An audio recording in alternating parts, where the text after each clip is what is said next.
परमानंद नित्यानंद राय।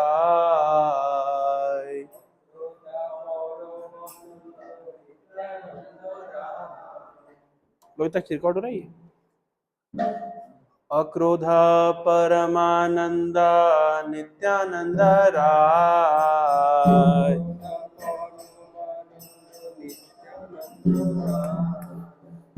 अभिमान शून्य निताई नगरे बेड़ाय।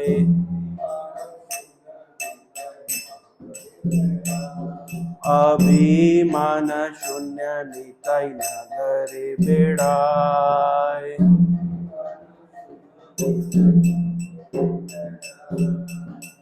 अक्रोध परमानंद नित्यानंद राय।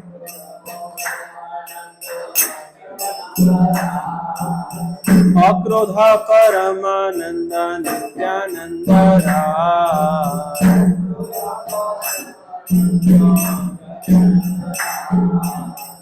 अभिमान शून्य निताई नगरे बेड़ाय।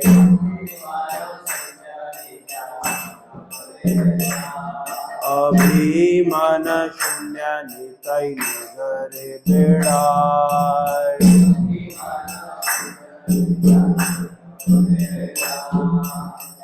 अधम पतित जीवे द्वारे द्वारे किया।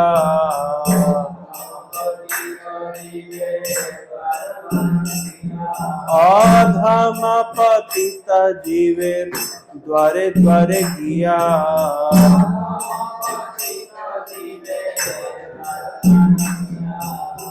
हरि नाम महामंत्र दिया छे दिलाया।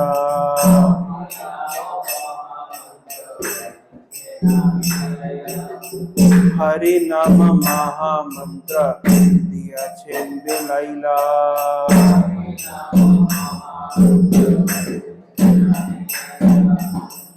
जारे देखे तारे कहे दंते तृणाधरी।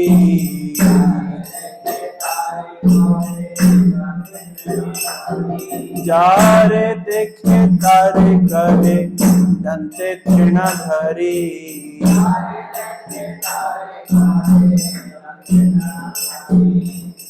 आमारे किनिया लह बोलो गोर हरि।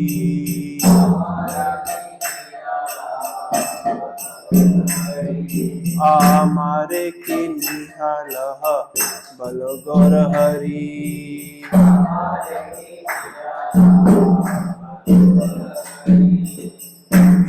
बलि नित्यानंद घूमे गड़ी जाय।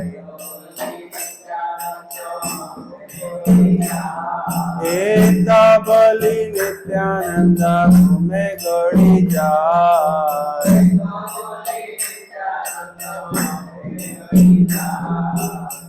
सोनार पर्वत जेन धूले लौटाय।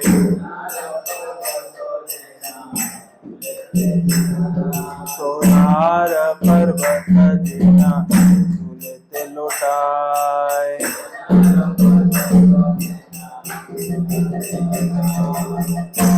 अवतारे जार रति न जन्मिल।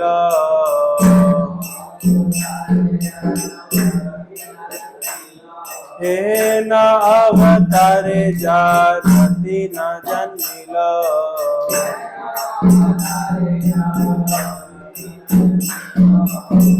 लोचन बोले से पापी लार गेला।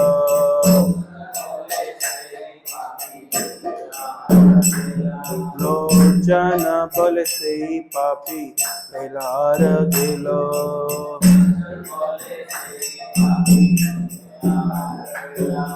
अक्रोध परमानंद नित्यानंद राय।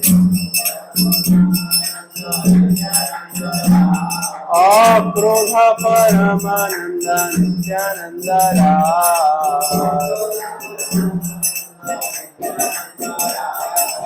अभिमान शून्य निताई नगरे बेड़ाय।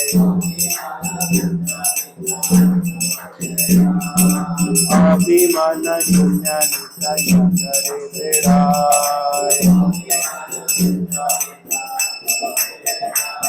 हरे कृष्णा कृष्णा कृष्णा हरे हरे, हरे राम राम राम हरे हरे।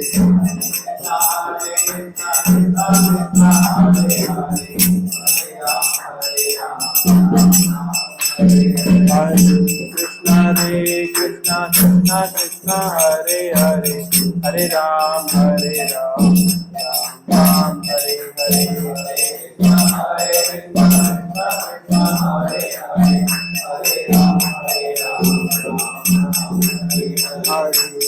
हरे कृष्णा कृष्णा कृष्णा हरे हरे, हरे राम राम हरे हरे।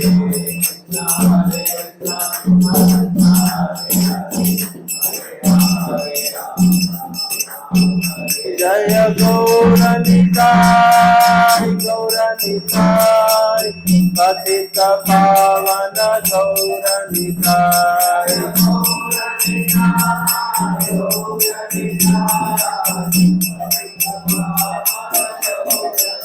जय गौरनिताय जय गौरनिताय, हरि नाम प्रवर्तक गौरनिताय।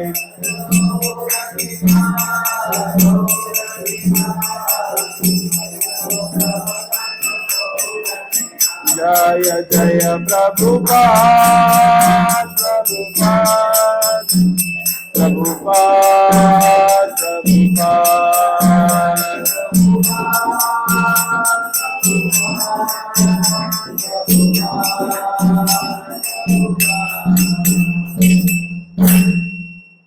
कलयुग में नाम संकीर्तन की, जगत गुरु श्रील प्रभुपाद की। ओम ज्ञानतिमिरान्धस्य ज्ञानाञ्जनशलाकया चक्षुरुन्मिलितं येन तस्मै श्रीगुरवे नमः। नमः ओम विष्णुपादाय कृष्णपृष्ठाय भूतले श्रीमते भक्तिवेदांत स्वामिन् इति नामिने। नमस्ते सारस्वते देवे गौरवाणी प्रचारिणे, निर्विशेष शून्यवादी पाश्चात्य देशतारिणे। जय श्री कृष्ण चैतन्य प्रभु नित्यानंद, श्री अद्वैत गदाधर श्रीवासादि गौर भक्त वृंदा। हरे कृष्णा कृष्णा कृष्णा हरे हरे, हरे राम राम राम हरे हरे। इसका इको कम कर दीजिए, इको कम कर दीजिए और पिच बढ़ा दीजिएगा, मतलब पतला कर दीजिए आवाज को, इको कम कर दीजिए, यहाँ से समझ आ जाएगा आपको। इको वाले को कम कर दीजिए। हरे कृष्णा कृष्णा कृष्णा हरे हरे, और पूरा बंद कर दीजिए, इको बिल्कुल पूरा जीरो कर दीजिए इको। हरे कृष्णा, और उसका जो ट्रेबल है वहीं पे होगा, ट्रेबल उसको बढ़ाइए। इको जीरो कर दिया, हाँ, और ट्रेबल को बढ़ा दीजिए वहीं पे, इको के बाजू पे होगा ट्रेबल। हरे कृष्णा कृष्णा कृष्णा हरे हरे, और बढ़ाइए, कम करिए। क्या बढ़ा रहे हैं आप? बेस नहीं बढ़ाना है, बेस कम करिए, बिल्कुल, और कम करिए बेस, और कम करिए, और कम कर दीजिए। हरे कृष्णा, उसके साइड में क्या लिखा है उसको बढ़ाइए। हरे कृष्णा कृष्णा कृष्णा हरे हरे, हरे राम राम राम हरे हरे। पूरा क्लियर हो गया। हरे कृष्ण। आप सभी का हार्दिक स्वागत है आज के इस संध्याकालीन सत्र में। तो आज हम कृष्ण भक्ति के प्रचार प्रसार की क्या महत्ता है इसके विषय में चर्चा करेंगे। ये जो मैंने गीत गाया आप सभी के सामने, ये चैतन्य महाप्रभु के एक पार्षद लोचन दास ठाकुर के द्वारा लिखा गया गीत है, जिसमें वे नित्यानंद प्रभु का गुणगान कर रहे हैं। तो बता रहे हैं कि नित्यानंद प्रभु का स्वभाव कैसा है। अक्रोध परमानंद नित्यानंद राय, जो नित्यानंद महाप्रभु हैं उनका स्वभाव कैसा है? अक्रोध, क्रोधित नहीं होते। अच्छा, किस पे क्रोधित नहीं होते? किस पे क्रोधित नहीं होते? नित्यानंद प्रभु क्रोधित नहीं होते। किस पे क्रोधित नहीं होते? जी, किसी से भी क्रोधित नहीं होते। विशेष रूप से जो पतित जीव हैं या जो पाप कर्मों में लिप्त हैं, ऐसे लोगों के पास नित्यानंद प्रभु जाकर के प्रचार करते हैं, उन्हें कृष्ण भक्ति का उपदेश करते हैं, लेकिन उनके ऊपर क्रोधित नहीं होते, अरे तुम लोग पाप कर्म में लगे हुए हो, इस प्रकार से क्रोधित नहीं होते। मतलब बहुत ही करुणा के साथ में, बहुत ही प्रेम के साथ में जाते हैं उद्धार करने के लिए। तो पहला उनका स्वभाव है अक्रोध, और स्वयं कैसे रहते हैं? परमानंद, परम आनंद में रहते हैं। और तीसरा बता रहे हैं अभिमान्य शून्य नेताई, और किसी प्रकार का उनका अभिमान नहीं है, इसलिए नगर में घूम घूम करके वो कृष्ण भक्ति का प्रचार प्रसार कर पाते हैं। तो यहाँ पे पता चलता है कि एक प्रचारक को एटलीस्ट ये 3 लक्षण दिखाने चाहिए। पहला, जो व्यक्ति भी कृष्ण भक्ति का प्रचार करता है उसे चाहिए कि वो क्रोधित ना हो, दूसरे जीवों की स्थिति को देख करके गुस्से में ना आए, क्रोधित ना हो, अपितु उनके ऊपर करुणा का भाव रखे। और स्वयं कैसा हो? परम आनंद में हो। अगर व्यक्ति स्वयं आनंद में नहीं है तो कृष्ण भक्ति का प्रचार भी नहीं कर पाएगा। हमारे आचार्य बताते हैं, थोड़ा बीच में ठीक था, ट्रेबल उसका थोड़ा मिडिल में करिए। हरे कृष्ण कृष्ण कृष्ण हरे हरे, हरे राम राम राम हरे, बेटर है। तो हमारे आचार्य बताते हैं कि कृष्ण भक्ति का प्रचार क्या है? जब कोई व्यक्ति भक्ति में आनंद का अनुभव करता है, तो जब उसका आनंद ओवरफ्लो होता है, तो जो ऊपर गिरता है, ओवरफ्लो होता है, जो एक्स्ट्रा अमाउंट है, वो प्रचार है। अगर खुद ही सूखा है, उसकी खुद की टंकी खाली है, तो दूसरे को दे नहीं पाएगा। कौन दे पाएगा? तो स्वयं आनंद में है, अगर स्वयं भक्ति में आनंद का अनुभव कर रहा है, तब जाकर के वो दूसरे व्यक्ति को प्रचार कर पाएगा। अगर स्वयं आनंद में नहीं है तो प्रचार कर नहीं पाएगा। तो नित्यानंद प्रभु पतित जीवों के ऊपर क्रोधित नहीं होते, स्वयं आनंद में रहते हैं, और कोई अभिमान नहीं है उनको कि मैं इतना बड़ा व्यक्ति हूं। व्यक्ति अपना अभिमान के कारण निकल करके अगर आप बोले किसी को आप प्रचार क्यों नहीं करते, बोले यार हम प्रचार करने जाएंगे, किसी ने हमको कुछ बोल दिया तो, उसने हमारी बात नहीं सुनी तो हमारी क्या इज्जत रह जाएगी। यानी व्यक्ति अपनी इज्जत का कॉन्शियस रहता है, तो व्यक्ति प्रचार नहीं कर पाएगा। कौन प्रचार कर पाएगा? जिसके अंदर ये कॉन्शियसनेस नहीं है कि व्यक्ति मेरी बात सुनेगा कि नहीं सुनेगा, मुझे महत्व देगा कि नहीं देगा।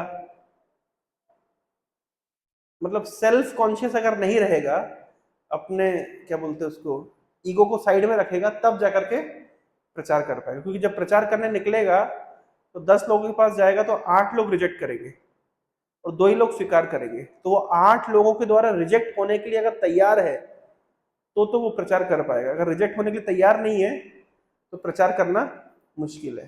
तो नित्यानंद प्रभु अभिमान शून्य है। 8 क्या 10 लोग भी रिजेक्ट करें तो नित्यानंद प्रभु को कोई फर्क नहीं पड़ता। तो ये उनका स्वभाव है। तो नित्यानंद प्रभु अपने आचरण से सिखा रहे हैं कि एक प्रचारक का भाव कैसा होना चाहिए। अधम पतित जीवेर द्वारे द्वारे गिया, और अधम और पतित जीवों के घर घर जाकर के उनको कृष्ण भक्ति प्रचारित कर रहे हैं। हरि नाम महामंत्र दिया छेन बिलाइया। एक एक व्यक्ति घर जाते हैं, उनको बोलते हैं हरि नाम करो, हरि नाम करो।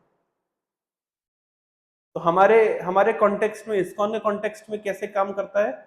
अधम पतित जीवेर द्वारे द्वारे गिया, अधम पतित जीवों के घर घर जाना है। और नित्यानंद प्रभु हरिनाम करवाते थे, हमें क्या करना है? पुस्तक वितरण करना है, आप बुक लीजिए, आप बुक लीजिए, आप बुक लीजिए। जब बुक देंगे तो व्यक्ति अगर पुस्तक पढ़ेगा प्रभुपाद जी की, तो निश्चित रूप से उसके जीवन में परिवर्तन आएगा।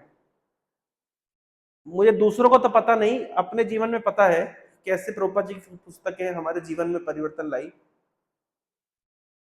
मैं जब 8 साल का था, नहीं 7 साल का था, तो हमारे ग्रैंडफादर बीएचईएल से रिटायर हुए थे, भारत हेवी इलेक्ट्रिकल्स लिमिटेड। तो 7 साल की उम्र में तो मैं और मेरी मम्मी का कन्वर्सेशन हो रहा था कि हम दादाजी को क्या गिफ्ट देंगे। तो हम एक निष्कर्ष पे पहुंचे कि हम दादाजी को भगवत गीता देंगे। ये हमारा और मम्मी का कन्वर्सेशन का निष्कर्ष था कि भगवत गीता देंगे। तो हमारे पिताजी की दुकान थी मेन मार्केट में, उसके पास में एक स्टेशनरी थी। तो हम लोग गए थे और बहुत बड़ी उसका नाम था सरस्वती प्रकाशन करके, पूरा एक बुक स्टोर था। तो हमने कहा कि हमें भगवत गीता दिखाइए, क्योंकि हमारा मानना था कि दादाजी रिटायर होने के बाद, हमने सुना था रिटायर होने के बाद लोग क्या करते हैं, गीता पढ़ते हैं, ऐसा हमारी परिकल्पना थी। तो हमने गए और हमने कहा कि आप गीता दीजिए। तो उन्होंने कई प्रकार की गीता निकाली, गीता प्रेस गोरखपुर की गीता निकाली। आपने देखा होगा गीता प्रेस गोरखपुर की कई शेप और साइज की गीता आती है, छोटी गीता, मोटी गीता, ना बड़ी गीता, अलग अलग है ना, और कमेंट्री और मोटी भी आती है, मतलब कई प्रकार की गीता आती है। तो उन्होंने कई प्रकार की गीता, गीता प्रेस गोरखपुर की गीता निकाली, और ब्रह्म कुमारी की गीता भी थी, वो भी निकाली, और औरबिंदो की गीता भी थी, वो भी ऐसे 5-6 वैरायटी की इनने गीता निकाली। और उन्होंने प्रभुपाद जी वाली गीता भी निकाली, वो भी उन्होंने। तो हमने सारी गीता देखी, लेकिन भगवान का क्या आयोजन था कि हम वो प्रभुपाद जी वाली गीता ही घर लेकर के आए। इतनी सारी गीता थी, इतनी सारी वैरायटी की गीता थी, लेकिन हम लेकर के वही गीता को घर लेकर के आए। और मेरे पास वो फोटो भी है, कभी आप लोग को दिखाऊंगा, जिसमें हमारे दादाजी रिटायर होके आए हैं। तो खूब सारी मालाएं पहनाते हैं ना, सरकारी नौकरी से रिटायर होते खूब माला वाला पहनाते हैं। और मैं छोटा सा हूँ और मैं दादाजी को गीता गिफ्ट कर रहा हूँ, मेरा फर्स्ट बुक डिस्ट्रीब्यूशन। वो प्रभुपाद जी की Bhagavad Gita as it is, blue cover वाली। आजकल ये मैरून कलर की आ रही है, रेड कलर की आ रही है, उससे पहले ऑरेंज कलर की आती थी, ब्लू कलर वाली भगवत गीता एज इट इज। तो वो एज इट इज वो फोटो, मैं फर्स्ट बुक डिस्ट्रीब्यूशन कैंपेन जब मैं 7 साल का था। तो हालांकि दादाजी ने तो पढ़ी नहीं वो किताब, एटलीस्ट उनका कोई खास रुचि नहीं थी उस समय में, एटलीस्ट उनकी रुचि तब हुई जब मैं इस्कॉन में आ गया। तो इस तरीके से भगवत गीता एज इट इज हमारे घर पे आई थी। और 2 किताबें हमारे घर पे आई थी। हमारे पिताजी गए थे, मतलब पिताजी की दुकान पे कोई आके दिया था, हिंदी में दोनों किताबें थी। एक आत्म साक्षात्कार का विज्ञान, साइंस ऑफ सेल्फ रियलाइजेशन, तो वो एक समय में वो किताब हमारे घर पे आई थी। मतलब पिताजी को दी थी, किसी ने दी होगी, पिताजी घर ले आए होंगे। और उससे कुछ समय के बाद में एक किताब आई थी, जीवन का स्रोत जीवन, लाइफ कम फ्रॉम लाइफ। तो प्रैक्टिकली ये 3 किताबें हमारे घर में, हमारा पूरा परिवार इस्कॉन से जुड़ा मेरे इस्कॉन से जुड़ने के बाद, लेकिन मैं इस्कॉन में जुड़ा कॉलेज में आने के बाद। लेकिन उससे पहले हमारे घर पे ये 3 पुस्तकें पहुंच चुकी थी, life come from life, science of self realization and Bhagavad Gita as it is, जीवन का स्रोत जीवन, आत्म साक्षात्कार का विज्ञान और भगवत गीता यथारूप। तो अगर कोई बोलता है कि प्रभुपाद जी की पुस्तकें टाइम बॉम्ब है और समय आने पर एक्सप्लोजन होता है और परिवार के लोग कृष्ण भक्ति के मार्ग पे आ जाते हैं, तो इसके लिए कहीं और से प्रमाण लेने की आवश्यकता नहीं है, ये हमारे घर पे हमने देखा हुआ सत्य है। तो इसलिए प्रभुपाद जी की पुस्तकों के अंदर वो पोटेंसी है, वो शक्ति है। तो हमारे लिए पद्धति क्या है, नित्यानंद प्रभु जाते थे घर घर में जाकर के और हरिनाम करने की प्रेरणा देते थे। लेकिन हम क्या करते हैं, हम घर घर जाकर के पुस्तक वितरण करते हैं।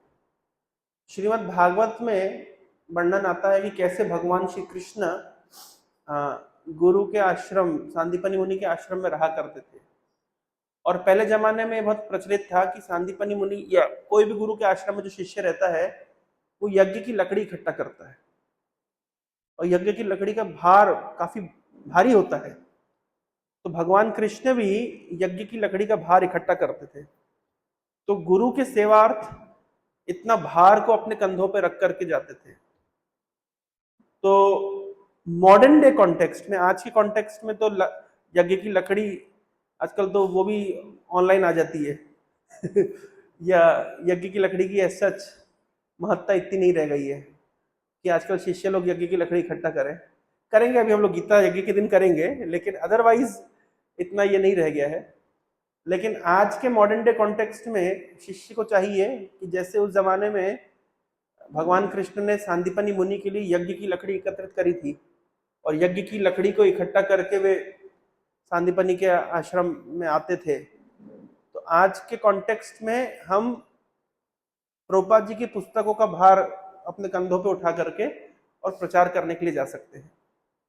दैट इज इक्वलेंट टू कि शिष्य अपने गुरु के लिए यज्ञ की लकड़ी का भार उठा रहा है। उसी प्रकार से प्रभुपाद जी के मूवमेंट में वो कैसे हो सकता है कि हम प्रभुपाद की पुस्तकों का भार उठा करके और घर घर जाकर के उसको वितरित करें। तीसरा उदाहरण मिलता है कि पहले के जमाने में भक्त लोग गुरु के लिए भिक्षा मांगने जाते थे। तो प्रभुपाद जी ने देखा कि अमेरिका में ये भिक्षा पद्धति काम नहीं करती है ना, क्योंकि भिक्षा मांगना कोई बहुत अच्छा नहीं माना जाता है। और विशेष रूप से अमेरिका या अन्य विदेशों में, मतलब अन्य देशों में, अगर आप किसी घर में जाते हैं तो वो ट्रेस पासिंग का आरोप लगा करके आपको गोली भी मार सकते हैं, इतना उनका हॉट टेम्पर्ड रहते हैं। अगर आप किसी के घर में आप गलती से घुस गए या मतलब उसको बहुत बुरा माना जाता है।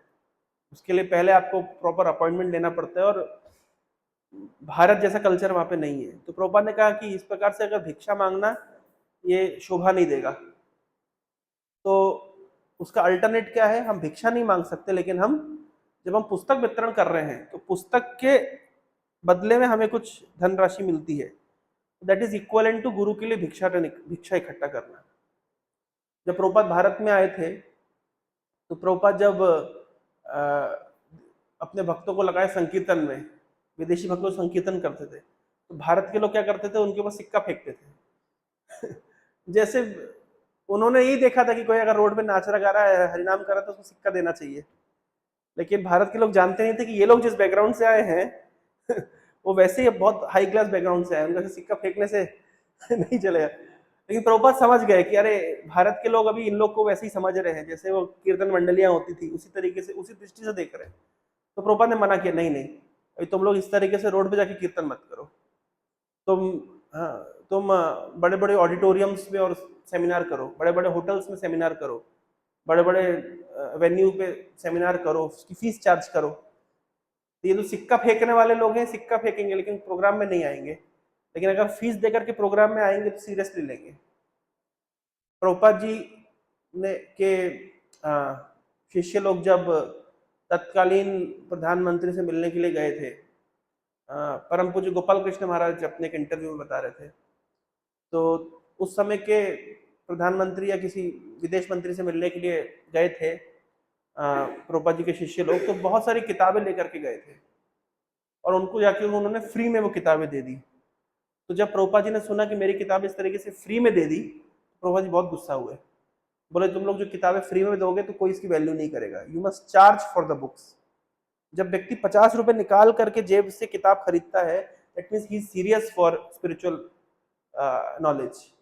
कोई व्यक्ति अपनी जेब से अगर 50 रुपए भी निकाल करके पुस्तक खरीदता है तो वो सीरियस है आध्यात्मिक उन्नति करने के लिए।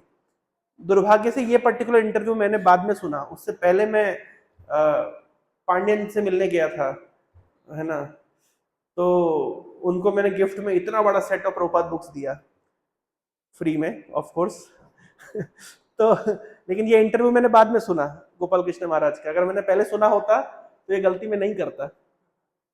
तो आइडियली प्रभुपाद जी कभी नहीं चाहते थे कि उनकी पुस्तकें कोई फ्री में दे। कभी कभी लोग क्या करते हैं, बोले हम क्यों किसी से पैसा मांगेंगे, हम खरीद करके सबको गिफ्ट कर देंगे। विशेष रूप से कोई मर जाता है या शोक सभा में लोग क्या करते हैं, 2-2 रुपए वाली गीता देते हैं, हम देखा यहाँ चलता है कि नहीं पता, हमारे नॉर्थ में चलता है, यहाँ पे भी चलता है ना। गीता प्रेस की गीता आती है 2 रुपए वाली, 5 रुपए वाली, छोटा वाला गीता। तो कोई मरता है तो मैयत में सबको बांट दी जाती है गीता फ्री में। लोग क्या करते हैं, उसको पढ़ते, कौन पढ़ता है, उसको घर में जाके पटक देते हैं। वो जितनी मैयतों में आप जाते हैं उतनी गीता इकट्ठी हो जाती है आपके पास। लेकिन प्रभुपाद जी कभी भी नहीं चाहते थे कि उनकी पुस्तकों की इस तरह दुर्गति हो। इसलिए चल रहा है ना, रिकॉर्डिंग हो रहा है ना, इसलिए प्रभुपाद जी हमेशा चाहते थे कि उनकी पुस्तकें लोग खरीदें। अगर खरीदेंगे तो क्या होगा, व्यक्ति अगर अपनी जेब से पैसा निकालेगा तो इसका मतलब है कि वो आध्यात्मिक उन्नति करने के लिए सच में सीरियस है और उसको सीरियसली कंसिडर करेगा। इसलिए हम कभी भी जाते हैं तो हमें पुस्तकें फ्री में नहीं देना चाहिए, प्रभुपाद जी ने स्टैंडर्ड रखा है। तो कभी कभी लोग क्या करते हैं, लोग सोचते हैं अरे हम क्यों किसी से पैसा मांगेंगे, हम खरीद कर गिफ्ट कर देंगे। तो इसमें भी व्यक्ति का अभिमान छुपा है, अरे मैं क्यों किसी से पैसा मांगू, मेरे पास पैसे की कमी है क्या मैं 100 रुपए की गीता नहीं दे सकता। हालांकि आजकल 300 रुपए की हो गई है, तो मान लीजिए 300 रुपए की हो गई है कि हम 300 रुपए गीता नहीं दे सकते, क्यों हम 300 रुपए मांगेंगे। नहीं, 300 रुपए मांगने का उद्देश्य ये नहीं है, इसके 2 उद्देश्य है। सामने वाला व्यक्ति 300 रुपए देगा मतलब वो आध्यात्मिक उन्नति करने के लिए सीरियस है, तब तो उसने जेब से 300 रुपए निकाला। इंद्रिय तृप्ति करने के लिए वो 3 लाख रुपए भी खर्च कर सकता है। अगर मान लीजिए होटल में खाना खाने जाना हो तो एक बार में 3000 रुपए का बिल बन जाएगा। लेकिन आध्यात्मिक प्रगति करने के लिए 300 रुपए भी निकाल रहा है, मतलब बहुत बड़ी चीज है। तो प्रभुपाद जी चाहते थे कि व्यक्ति खुद की जेब से पैसा निकाल के दे, तब जाकर के वो सीरियसली लेगा। और जो व्यक्ति बोल रहा है कि अरे मैं क्यों उससे पैसा मांगूंगा, मैं नहीं दे सकता गिफ्ट, उसका भी अभिमान है कि मैं मांगू कैसे भाई 300 रुपए। तो प्रभुपाद जी यहाँ पे दोनों पार्टियों के लिए लाभ कर रहे हैं, जो दे रहा है गीता और आगे से बोले थोड़ा इसका लक्ष्मी दीजिए, इसका मतलब क्या है, उसको विनम्र बना रहे, उसका जो ईगो है, उसका जो अहंकार है, वो अभी जमीन पे आएगा। भाई आप अभी ऑफिस में जाएंगे, ऑफिस आपके मैनेजर को जाके गीता देंगे, सर गीता लीजिए, उन्हें रख ली, थैंक यू सर, इसका 300 रुपए। तो आपका शुद्धिकरण हुआ क्योंकि आपने उनसे 300 रुपए मांग लिया, और उसका शुद्धिकरण हुआ क्योंकि उसने गीता के लिए 300 रुपए खर्च किया। क्योंकि गीता के लिए 300 रुपए खर्च करना इतना सरल है नहीं। इंद्रिय तृप्ति के लिए व्यक्ति लाखों रुपए खर्च कर सकता है, लेकिन आध्यात्मिक उन्नति के लिए धन को कहा गया है बाह्य प्राण। 2 प्रकार के प्राण होते हैं, एक अंदर का प्राण होता है, एक बाहर का प्राण होता है। अंदर का प्राण निकल जाता है तो क्या होता है, आदमी मर जाता है। वैसे जब बाहर का प्राण निकल जाता है तो मर जाता है। दोनों ही प्राण है, जैसा अंदर का प्राण वैसा बाहर का प्राण। तो आदमी जब 300 रुपए देके गीता खरीद रहा है, मतलब क्या कर रहा है, क्या कर रहा है, प्राण दे रहा है। अगर कोई व्यक्ति प्राण देकर के कुछ खरीद रहा है तो उसकी वैल्यू करेगा कि नहीं करेगा। इसलिए प्रभुपाद जी कभी नहीं चाहते थे कि उनकी पुस्तकें मुफ्त में वितरित हो। और प्रभुपाद जी हमेशा परम पूज्य गोपाल कृष्ण महाराज ने एक बहुत बड़े स्टोर से, जो बुक स्टोर से बातचीत करी कि वहां पे प्रभुपाद जी की बुक डिस्प्ले की जाएगी। लेकिन कई दिन वहां पे बुक स्टोर पे बुक्स रही डिस्प्ले में, लेकिन किसी ने खरीदी नहीं। तो महाराज जाके प्रभुपाद से पूछते हैं कि प्रभुपाद हमारी बुक्स तो वहां पे इतने बड़े डिस्प्ले में रखी गई है, लेकिन बुक्स सेल आउट नहीं हो रही है, क्या कारण है इसका। तो प्रभुपाद जी ने कहा कि मेरी पुस्तकें डिस्प्ले में रखने से सेल आउट नहीं होंगी, मेरी पुस्तकें मेरे भक्तों के उत्साह से डिस्ट्रीब्यूट होती है। My books are distributed by the enthusiasm of my devotees. जब भक्त लोग उत्साह के साथ जाते हैं और पुस्तकों का वितरण करते हैं, तब जाकर के व्यक्ति पुस्तकों को सीरियसली स्वीकार करता है। उस दिन माता जी क्वेश्चन पूछ रही थी कि हम लोग बहुत लोग को बुलाते हैं प्रोग्राम में, लेकिन कोई आता नहीं है, तो हम क्यों नहीं आता है, क्योंकि हम उसको वर्बली बोलते हैं। बेस्ट स्ट्रेटेजी, जब हम पुस्तक वितरण करते हैं तो जो व्यक्ति पुस्तक लेता है वो आज नहीं तो कल सीरियस होता है, पुस्तक पढ़ता है, उसके हृदय में पुस्तक देने का तरीका भी यही है कि उसके हाथ में उसको पुस्तक पकड़ानी चाहिए, देखे वो थोड़ा उठा के देखे कैसी लगती गीता। उड़ीसा में तो बहुत सारे जो चलते हैं, अरे आज हमने नॉनवेज खाया, आज टच नहीं करेंगे, लेकिन जब तक व्यक्ति प्रभुपाद जी की पुस्तकों को छूता नहीं है तब तक उसकी स्वीकृति नहीं आती है। तो उसको हमें अवसर देना चाहिए कि सब पुस्तक देखे, पुस्तक के अंदर के वो उसको फोटोज दिखाना चाहिए, उसको गुरु शिष्य परंपरा दिखाना चाहिए, कैसे ये जो ज्ञान इसमें लिखा गया है ये मनगढ़ंत ज्ञान नहीं, ये प्रामाणिक गुरु शिष्य परंपरा में आया है। और उसको पुस्तक के लिए इंस्पायर करना चाहिए। अगर कोई व्यक्ति अपने जेब से 50 रुपए निकाल के, 100 रुपए निकाल के, 200 रुपए निकाल के अगर पुस्तक खरीद रहा है तो निश्चित रूप से वो आध्यात्मिक जीवन के प्रति उसकी सीरियसनेस है। और अगर वो पुस्तक नहीं ले रहा है, अगर पुस्तक नहीं पढ़ रहा है, तो वो सहेजिया बना रहेगा, वैसे भी हमारे किसी काम नहीं आएगा। तो हमारा पूरा मूवमेंट प्रभुपाद जी की पुस्तकों के ऊपर आधारित है। खुद भी पढ़ना चाहिए और दूसरों को भी पढ़ने के लिए इंस्पायर करना चाहिए। प्लस ऐसे कार्यक्रम बनाने चाहिए कि जिस तरीके से हम पुस्तक पढ़े। तो हमारी आध्यात्मिक उन्नति कुछ ही फैक्टर्स में निर्भर करती है। नियमित रूप से भगवान के नामों को जप, नियमित रूप से प्रभुपाद जी की पुस्तकों का अध्ययन, नियमित रूप से भगवान की कथा का श्रवण, ये हमारे आध्यात्मिक जीवन की नींव है। अगर कोई व्यक्ति इसको नियमित रूप से करता है तो निश्चित रूप से वो धीरे धीरे आध्यात्मिक जीवन में प्रगति करेगा। तो हम सुन रहे हैं कि कैसे नित्यानंद प्रभु के अंदर क्या क्या गुण थे। कभी वो क्रोधित नहीं होते थे जीवों की स्थिति को देख करके। जैसे मैं एक वीडियो देख रहा था, उसमें बता रहे, उसमें कोई क्रिश्चियन प्रीस्ट रोड पे जब नाम संकीर्तन चल रहा है विदेश में कहीं पे, तो वो चिल्ला चिल्ला के बोल रहा है, if you not follow Jesus you will go to hell. अगर तुम ईसा मसीह को फॉलो नहीं करोगे तो तुम नरक में जाओगे। तो उनका प्रचार कैसा है? वो क्रोधित होकर के प्रचार कर रहे हैं। जैसे उदाहरण के तौर पर देखा जाए, नहीं हरि बोल, पानी नहीं चाहिए, बैठ जाओ।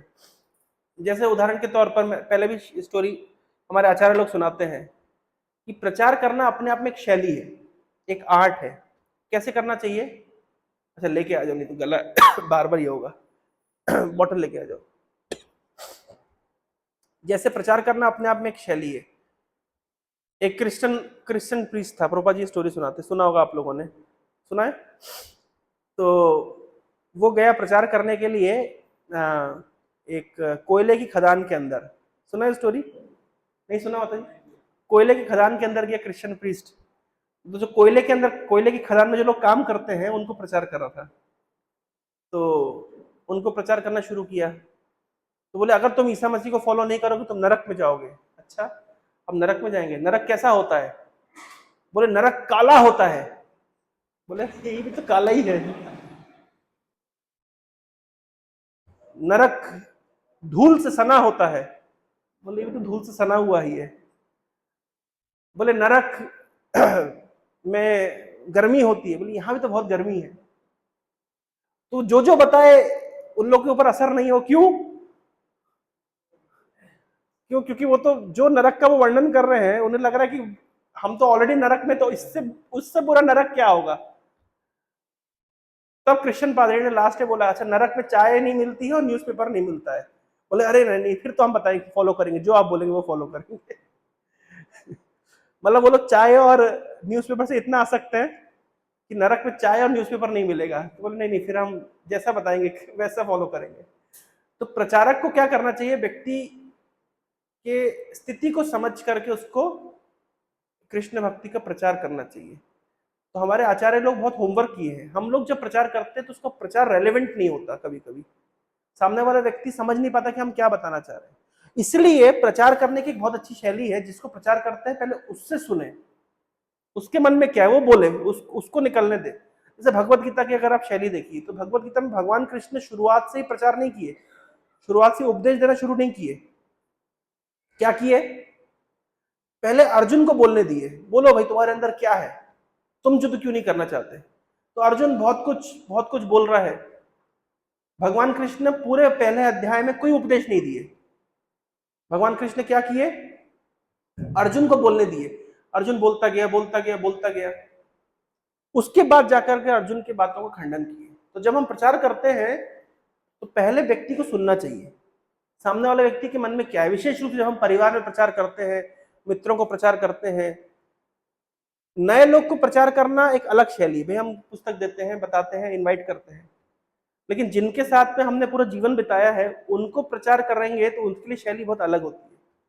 वो एकदम से हमारी बात को सुनेंगे नहीं, तो उनके साथ क्या करना पड़ता है, उनसे सुनो भाई तुम क्या समझते हो, तो वो बहुत सारी बातें बताएंगे। वो अपने मिसकंसेप्शंस आपके सामने खोल के रखेंगे। अरे इस्कॉन में जाएंगे तो वहां पे हमारी पार्टी खत्म हो जाएगी, हम इंजॉय नहीं कर पाएंगे, खाना पीने को नहीं होगा, लाइफस्टाइल चेंज हो जाएगी। वो बहुत कुछ इस प्रकार की बातें आपको बोलेंगे। पहले उनकी बात को सुनना चाहिए। एक जो प्रचारक होता है बहुत पेशेंस होता है उसका, क्रोध नहीं करता तुरंत, अरे तुम भक्ति नहीं कर रहे। मैंने देखा है सबसे बुरी अवस्था क्या है प्रचार में, हम प्रचार के नाम पे फिलॉसफी ना बता करके उपदेश देना शुरू कर देते हैं। ये है, पता नहीं, मैं ओडिशा में ज्यादा देखता हूं, बाकी जगह का मुझे पता नहीं। प्रचार जो करना शुरू करेगा, कोई नया व्यक्ति आपको मिला नहीं कि शुरू हो गए, नॉनवेज नहीं खाना चाहिए, सिगरेट नहीं पीनी चाहिए, चाय नहीं पीनी चाहिए, सुबह जल्दी उठना चाहिए, 16 वाला जप करना चाहिए, गीता भागवत पढ़ना चाहिए, ये करना चाहिए, वो करना चाहिए, ये करना चाहिए, वो करना चाहिए। इस तरीके से हम प्रचार करते, सामने वाला व्यक्ति डर जाता है। मैं देखता हूं 90% लोग प्रीचिंग में यही करते हैं, उपदेशबाजी करते हैं, एक ही दिन में गुरु बन जाएंगे। और इसलिए हम देखते हैं जो बुद्धिजीवी लोग हैं, जो बुद्धिमान लोग हैं, वो जुड़ना नहीं चाहते। इतना उपदेश कौन सुनेगा? आप खुद इमेजिन करिए, अगर हमको डे वन से कोई केवल उपदेश सुना है, कौन भाव देगा? लोग आते हैं, पेरेंट्स बोलते हैं बच्चे लोग नहीं सुन रहे हैं, हमारे परिवार वाले नहीं सुन रहे हैं। क्यों नहीं सुन रहे? सुनते क्यों नहीं? अरे भाई वो मिलने से हम उनको क्या सुनाते हैं? उपदेश देते हैं। हमें प्रभुपाद जी की शैली देखिए, प्रभुपाद जी उपदेश नहीं दिए, डूज एंड डोंट्स करके हमें कृष्ण भक्ति को दर्शाना नहीं चाहिए। Krishna bhakti is not just the list of dos and don'ts, विधि निषेध की लिस्ट मात्र नहीं है। व्यक्ति को कन्विंस होने में डूज एंड डोंट्स तो अपने आप करेगा। जब वो कन्विंस हो जाएगा कि कृष्ण भक्ति करना जीवन का लक्ष्य है, तो डूज एंड डोंट्स आपको बताने की आवश्यकता नहीं पड़ेगी, वो स्वयं आके पूछेगा, प्रभु जी आध्यात्मिक जीवन में प्रगति करने के लिए मुझे क्या करना चाहिए? क्योंकि वो कन्विंस हो गया, अपने आप आपसे पूछेगा, प्रभु जी एकादशी कैसे करूं, नाम जप कैसे करूं, अभी मैं 2 माला कर रहा हूं, मैं माला बढ़ा सकता हूं? वो खुद आपसे क्वेश्चन पूछेगा। लेकिन हम लोग क्या करते हैं, प्रचार के नाम पे डे वन में शुरू हो जाते हैं, माला जप करो, एकादशी करो, नॉनवेज मत खाओ, लिस्ट सुनाते हैं, लंबी लिस्ट। हम लोग क्या है ये? आपके उसकी फिलॉसफी नहीं है क्या? कोई दर्शन नहीं है क्या? प्रचार का अर्थ होता है सामने वाले व्यक्ति को अपने दर्शन से रूबरू कराना, फिलॉसफी समझाना। तो हम लोग प्रचार के नाम पे फिलॉसफी कम समझाते हैं और उपदेशबाजी ज्यादा करते हैं, और हम गुरु बन जाते हैं। एक्चुअली में प्रीचर का काम गुरु का नहीं है, प्रीचर का नाम है फैसिलिटेटर। हम लोग मदद कर रहे हैं सामने वाले व्यक्ति की। हम लोग कृष्ण भक्ति में आए हैं, उसको भी हम कृष्ण भक्ति में इनविटेशन देने गए, उसको इनवाइट कर रहे हैं, उसका गुरु नहीं है हम क्या है? फैसिलिटेटर है। सामने वाले व्यक्ति को भी हम इस मार्ग पर लेकर के आ रहे हैं। तो ये बहुत गलती होती है हमसे, इसलिए लोग क्या कर होते हैं, कटने लगते हैं, अरे इनके पास जाएंगे। अधिकतर आप देखिए ना, ऑर्थोडॉक्स जो परिवार होते हैं उसमें माता पिता धर्म आचरण करते हैं, लेकिन बच्चे नहीं करते। क्यों नहीं करते? यही कारण से नहीं करते। बच्चों के मन के जो प्रश्न है उनको उसके उत्तर नहीं मिलते। उन्हें केवल क्या मिला? List of dos and don'ts, विधि निषेध की लिस्ट मात्र मिली है, ये करना है और ये नहीं करना है। तो कोई भी व्यक्ति, हर व्यक्ति स्वतंत्रता चाहता है, डूज एंड डोंट्स की लिस्ट में कोई बंधना नहीं चाहता। आज हमें भी कोई अगर डूज एंड डोंट्स बताए तो हमें भी ऑकवर्ड लगता है, क्यों इतने लिस्ट बता रहे हो भाई? ज्यादा कोई बताता, मेरी तो पर्सनल मेरा है कि कोई मुझे ज्यादा नियम बताता है तो मैं नियम तोड़ने में मतलब अग्रसर हो जाता हूं, नहीं करना, जा भाड़ में, नहीं कर रहे बस। किसी दिन कोई आके एकादशी के लिए उपदेश दे, नहीं नहीं एकादशी में तो निर्जला करना चाहिए, मैं तो बस 4 नहीं खाऊंगा, बस हो गया, देख ले जाएगी। क्योंकि आपने क्या किया, सामने वाले व्यक्ति के जो स्वतः, हर व्यक्ति का अपना एक फॉल्स ईगो है। हर व्यक्ति अपने तरीके से सीखना चाहता है, बढ़ना चाहता है, उसको स्पेस चाहिए, उसको टाइम चाहिए। ऐसा नहीं होता कि बीज आज बो दिया और खूब सारा पानी डाल दिया और खूब सारा खाद डाल दिया तो 4 दिन में उग जाएगा। हर बीज को अंकुरित होने में और बड़ा होने में उसका अपना समय वो लेगा। लेकिन हम सोचेंगे कि एक ही दिन में उसको प्रगति करा करके बिल्कुल शुद्ध भक्त बना दे, हम भले बने हो या ना बने हो, उसको बना दे। तो इस प्रकार से ये नहीं होता। कृष्ण भक्ति का जो प्रचार है, इसकी जो शैली है, कृष्ण भक्ति की जो प्रचार की शैली है, ये हमें समझने की आवश्यकता है कि कैसे हम अपने आइडियाज को प्रेजेंट करें ताकि सामने वाला व्यक्ति उसको अप्रिशिएट करे। प्रचार करना मार्केटिंग करने जैसा है। कभी कभी लोग बोलते हैं अरे लोग कोई सुनता ही नहीं है। कॉलेज में हम प्रचार करने के लिए बच्चों को बोलते, बोले प्रभु जी कोई सुनता ही नहीं है, सारे बर्बाद है। कहना चाह रहे सारे बर्बाद है, केवल हम ही अच्छे थे इसलिए आ गए। इनडायरेक्टली क्या बोल रहे हैं, जब किसी को बोलते हैं आप प्रचार करिए, बोले आजकल तो लोग ऐसे ही है, यानी सारे लोग ऐसे ही हैं और आप जो आ गए वो मतलब हम उनसे विशेष थे। कभी भी प्रचारक का भाव ये नहीं होता। प्रचारक कैसे होता है, जारे देखे तारे कहे दंते तृणाधरी,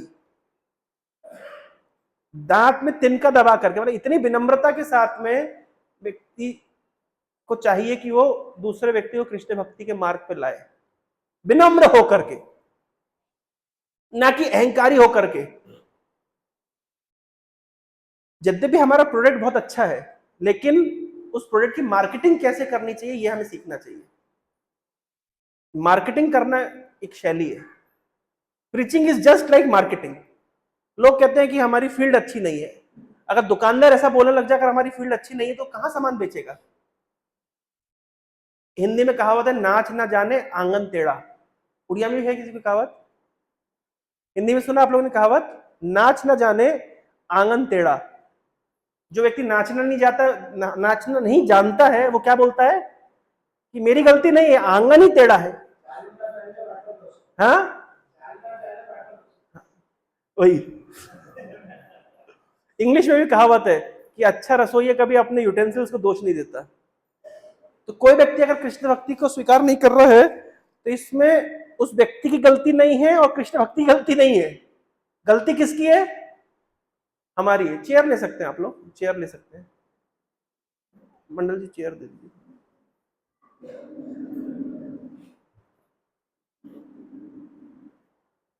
तो गलती किसकी है, हमारी प्रीचिंग शैली की गलती। हम स्ट्रेटेजिकली प्लान नहीं कर रहे कि कैसे, वो व्यक्ति की क्या जरूरत है। कभी कभी मैं देखता हूं जो पुराने लोग होते हैं वो युवाओं को प्रचार करते हैं और युवाओं को बताते हैं संसार दुखालय है, कितना कष्ट है। अरे भाई उसको कष्ट नहीं है अभी, आप जबरदस्ती क्यों, उसको कष्ट है ना, है ना, बताइए है ना। वो इतनी बार उससे पूछेगी वो क्या बोलेगा, झक मार के बोलेगा हाँ कष्ट है।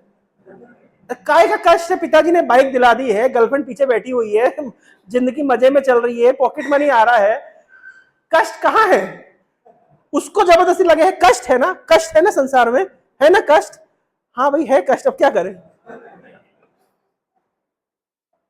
90% लोग प्रचार कैसे करते हैं, संसार का कष्ट बता करके। संसार का कष्ट बता करके प्रचार करने की आवश्यकता नहीं है।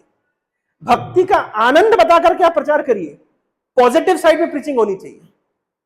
कृष्ण भक्ति में कितना आनंद है, आध्यात्मिक जगत में कितना आनंद है, इस आनंद के सामने ये आनंद फीका पड़ जाता है, इतना आनंद है। जब प्रभुपाद जी अमेरिका में थे, प्रभुपाद जी की प्रीचिंग स्ट्रेटेजी देखिए, तो लोग नशा करते थे, ड्रग्स लेते थे, लेकिन ड्रग्स के साथ क्या होता है कि कोई व्यक्ति ड्रग्स लेता है तो ड्रग्स का नशा उतर जाता है। तो प्रभुपाद जी ने अपने पोस्टर में छपवाया, उन जो हिप्पी लोग थे जो ड्रग्स लेते थे उनका नारा था स्टे हाई, में नशा करो और अपनी चेतना को ऊंचा रखो, स्टे हाई। लेकिन उनको वो भी जानते हैं कि अगर हम नशा करते हैं तो कुछ समय के बाद हमारी चेतना नीचे आ जाती है। तो प्रभुपाद जी ने अपने पोस्टर में छपवाया स्टे हाई फॉर एवर, कि ऐसा नशा हम आपको करने के लिए आमंत्रित कर रहे हैं जिसको करने के बाद ये नशा उतरेगा नहीं, ये हमेशा चढ़ी रहेगी। तो लोग रिलेट कर पा रहे हैं। उसी तरीके से प्रभुपाद जी को एक प्रचार करने के लिए क्लब में ले गए भक्त लोग। तो क्लब कैसा था कि वो न्यूड क्लब था, वहां लोग कपड़े उतार करके घूमते थे। तो प्रभुपाद जी ने प्रवचन देना शुरू किया कि बोले देखिए आप लोग जब ये कपड़ा उतार देते आप लोग कितना आनंद आता है, उसी प्रकार से आत्मा के ऊपर ही शरीर भी कपड़े के समान है। जब ये कपड़ा भी नहीं रहेगा तो आत्मा स्वतंत्र रहेगी, उसको कितना आनंद मिलेगा। देखिए तुरंत रिलेट कर पा रहे लोग। प्रभुपाद जी को पता है कैसे सामने वाले की मनोअवस्था को देख करके, स्थिति को देख करके अपने उपदेशों को सामने रखा जाए। ये एक अच्छा प्रचारक को इतना अवेयर होना चाहिए। हर व्यक्ति को एक ही तरह का लेक्चर देना, दुख है ना, संसार में कष्ट है ना, दुख है ना, कष्ट है ना, दुख है ना, कष्ट है ना, ये अच्छी शैली नहीं है प्रीचिंग की। नहीं है जबरदस्ती दुख, तो उसको जबरदस्ती दुखालयम अशाश्वतम, दुखालयम अशाश्वतम। तो ये हमारे आचार्यों ने बहुत होमवर्क किया है, किसको कैसे समझाना है, वैज्ञानिक कम्युनिटी को कैसे समझाना है, पॉलिटिशियंस को कैसे समझाना है, सामान्य जनता को कैसे समझाना है। तो कई प्रकार से हम कृष्ण भक्ति का प्रेजेंटेशन कर सकते हैं। अगर किसी को भगवान की लीलाएं सुनना पसंद है, उसको लीलाओं के माध्यम से आकर्षित कर सकते हैं। किसी को फिलॉसफी सुनना पसंद है, उसको फिलॉसफी के माध्यम से आकर्षित कर सकते हैं। हर व्यक्ति के लिए अलग अलग प्रकार, इसलिए पर्सनली तो जब हम व्यक्ति के साथ उठना बैठना करते हैं, उससे बातचीत करते हैं, तब व्यक्ति अपने हृदय की भावना को प्रकट करता है, उसके अनुसार हमें उसको उत्तर देना चाहिए, उसको समझाना चाहिए। तो ये प्रीचिंग का अपना एक शैली है। अगर हम ऐसा नहीं करेंगे तो हम लोग भी आउटडेटेड हो जाएंगे। जैसे प्रभुपाद जी के गुरु महाराज का जो संगठन था गौड़िया मठ, आज की डेट में उसकी वैलिडिटी खत्म हो गई है, क्योंकि गौड़िया मठ के प्रवचन आपको समझ ही नहीं आएंगे, ना गौड़िया मठ की किताबें आपको समझ आएगी, ना गौड़िया मठ की शैली आपको समझ आएगी। क्यों? आज के जमाने के हिसाब से वो रेलेवेंट नहीं है। आज के लोगों की जो डिमांड है, आज के लोगों का जो तौर तरीका है, उससे वो बहुत आउटडेटेड लगता है, इसलिए लोग उसको समझ नहीं पाते हैं, वो क्या बोलना चाह रहे हैं, कहना क्या चाह रहे हैं। लेकिन प्रभुपाद जी ने क्या किया, आज के समय के उपयोगिता को देखते हुए चीजों को सेट किया। तो जहां हमारा प्रोडक्ट बहुत अच्छा है, लेकिन प्रोडक्ट जो दिखता है वो बिकता है, प्रोडक्ट जितना भी अच्छा हो, अगर उसकी मार्केटिंग अच्छी नहीं होगी तो प्रोडक्ट बिकेगा नहीं। तो हम ये जानते हैं कि हमारी philosophy one of the best philosophy है, ये कहना चाहिए बेस्ट फिलॉसफी है, लेकिन बेस्ट फिलॉसफी होने से नहीं चलेगा, बेस्ट फिलॉसफी का बेस्ट प्रेजेंटेशन चाहिए। आज कोई इस्कॉन में आता है तो वो देखता है नाचना हो रहा है, गाना हो रहा है, प्रसाद हो रहा है, हर व्यक्ति कम्युनिटी चाहता है, फ्रेंड्स चाहता है, सर्कल चाहता है। तो इस्कॉन में उसको एक सर्कल मिलता है, एक कम्युनिटी मिलती है, फेस्टिविटी को एंजॉय करता है, उस ये आकर्षण है। बुद्धिजीवी वर्ग के लिए हमारे पास सिद्धांत है, किताबें हैं। जितनी किताबें इस्कॉन में छापी जाती हैं, उतनी किताबें किसी दूसरे धार्मिक संगठन के पास नहीं है। सारे बुद्धिजीवी वर्गों को अगर कुछ भी लिटरेचर चाहिए तो जितना लिटरेचर इस्कॉन में अवेलेबल किसी के पास नहीं है। तो हर तरह के लोग के लिए, साइंटिफिक कम्युनिटी के लिए हमारे पास, कल परम पूज्य भक्ति स्वरूप दामोदर महाराज की व्यास पूजा थी, प्रभुपाद जी के एक वैज्ञानिक शिष्य, प्रभुपाद जी के कहने पर उन्होंने वैज्ञानिकों को प्रचार किया। तो कल हम लोग कटक में गए थे, हमारे कटक मंदिर का उद्घाटन था, तो महाराज की व्यास पूजा वहीं पे मनाई गई। तो महाराज का गुणगान करने का मुझे अवसर प्राप्त हुआ। तो मैं तो महाराज को कभी देखा नहीं, क्योंकि महाराज 2006 में शरीर त्याग कर दिए थे। भक्ति स्वरूप दामोदर महाराज मणिपुर से थे, और मणिपुर एक वैष्णव राज्य है। आज भी अगर आप मणिपुर में जाते हैं तो लोग तिलक लगाते हैं, यद्यपि तिलक लगाते हैं मछली भी खाते हैं लेकिन वहां के एक राजा हुए थे जिनके प्रभाव से पूरा मणिपुर वैष्णव राज्य बन गया। तो भक्ति स्वरूप दामोदर महाराज उस वैष्णव राज्य मणिपुर से आते थे। बचपन में उनके माता पिता का देहांत हो गया था, लेकिन उसके बाद में वो पढ़ाई लिखाई करके, और सरकार ने उनको स्कॉलरशिप दी थी, वो अमेरिका जाकर के उनको पीएचडी करने का अवसर प्राप्त हुआ। अपनी पीएचडी के दौरान वो प्रभुपाद जी के संपर्क में आए, और जब प्रभुपाद जी से उनकी मुलाकात हुई, प्रभुपाद जी ने उनको साइंटिफिक तरीके से कृष्ण भक्ति का उपदेश किया।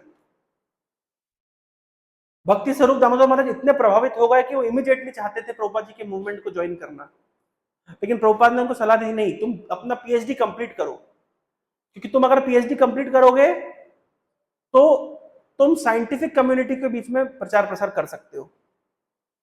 तो महाराज ने अपना पीएचडी कंप्लीट किया, तत्पश्चात प्रभुपाद जी के आंदोलन को ज्वाइन किया, और प्रभुपाद जी के आदेश पर उन्होंने बहुत सारे ऐसे सेमिनार्स ऑर्गेनाइज किए पूरे विश्व में, जिसमें नोबेल लॉरिएट्स, ऐसे वैज्ञानिक, ऐसे गणितज्ञ, ऐसे दार्शनिक जिनको नोबेल प्राइज पुरस्कार मिला है, नोबेल पुरस्कार मिला है, वे लोग आते थे उनके सेमिनार में, और उनके साथ भक्ति स्वरूप दामोदर महाराज अध्यात्म की चर्चा करते थे, और उनकी पुस्तकें भी बहुत प्रचलित है। प्रभुपाद जी की एक पुस्तक है लाइफ फ्रॉम लाइफ, जीवन का स्रोत जीवन, जिसमें प्रभुपाद जी और भक्ति स्वरूप दामोदर महाराज का कन्वर्सेशन है। उसमें उन्होंने सिद्ध किया है कैसे जीवन जीवन से आता है और रसायनों से नहीं आता है। मेरे जीवन में उनकी पुस्तकों का बहुत बड़ा अवदान रहा। 2011 में जब मैं अपने कॉलेज के फर्स्ट ईयर में था, एक्चुअली जब 10th पास करी थी मैंने, तो 10th पास करने के पश्चात मैं कंफ्यूज था कि कौन सा सब्जेक्ट स्टडी करना है। जनरली 10th के बाद में लोग परेशान होते हैं कि मैथमेटिक्स लें, कि बायोलॉजी लें, कि आर्ट्स लें, यूपीएससी की तैयारी करें, या कॉमर्स लें, चार्टर्ड अकाउंटेंट वगैरह बने, क्या लें, कौन सा सब्जेक्ट लें, ये कंफ्यूजन रहता है। तो बहुत सारे टीचर्स के पास गए, बहुत सारे प्रोफेसर्स के पास गए, बहुत सारे यहां तक कि एस्ट्रोलॉजर के पास भी गए कि वही एस्ट्रोलॉजर सजेस्ट कर दे कि हमारे लिए क्या उचित है, क्योंकि मेरा सब में इंटरेस्ट था। मतलब आपका मान लीजिए किसी एक फील्ड में इंटरेस्ट होता है तो आपके लिए रास्ता खुला है, मेरा इंटरेस्ट सब में था।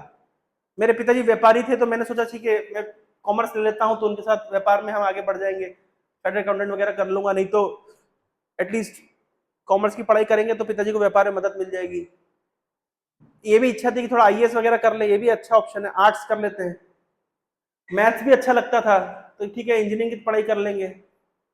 बायोलॉजी भी अच्छा लगता था, थोड़ा मेडिकल की तैयारी कर लेंगे, बैठे हमारे डॉक्टर तपन, तो मेडिकल भी हमारा रुचि था। लेकिन फिर सोचा कि नहीं, मेडिकल लेंगे लेकिन मैथ्स नहीं लेंगे तो समस्या होगी, और दोनों लेंगे तो दोनों में तो और समस्या होगी, क्योंकि ये दोनों ही भारी भरकम सब्जेक्ट्स है। तो भयंकर कंफ्यूजन था। मैं एस्ट्रोलॉजर से ये भी पूछा कि मेरी तो इच्छा है नेता बनने की, मेरे भाग्य में कुंडली में नेता बनना दिखा रहा है क्या? तो नेता बनने की इच्छा भी थी, लेकिन उनने बोला नहीं, आपकी कुंडली में नेता बनना तो नहीं लिखा। शुरू से मेरी पढ़ने की शैली ऐसी थी कि मैं पढ़ता था, ऐसा ऐसा इमेजिन करता था कि मैं पढ़ भी रहा हूं, पढ़ा भी रहा हूं। तो घर में बोर्ड लगा के रखा था, बोर्ड में पढ़ता था शुरू से ही, बचपन से ही मेरी शैली थी। मतलब मेरी टीचर बनने की भी इच्छा थी, थोड़ा टीचर बन जाए।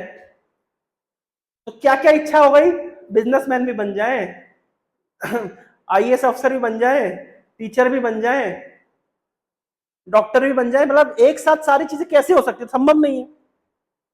यहां तक कि हमारे दादाजी, जब मैं इस्कॉन में ज्वाइन किया, मुझे दादाजी याद दिलाया।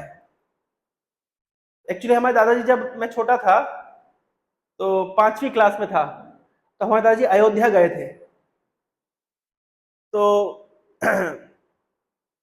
दादाजी हमारे, जब मैं शायद 8 9 10 था, जब 7th स्टैंडर्ड में था, तो जब मैंने 7th स्टैंडर्ड पार किया था, तो मेरे दादाजी ने मुझे माइक्रोस्कोप दिलाया था।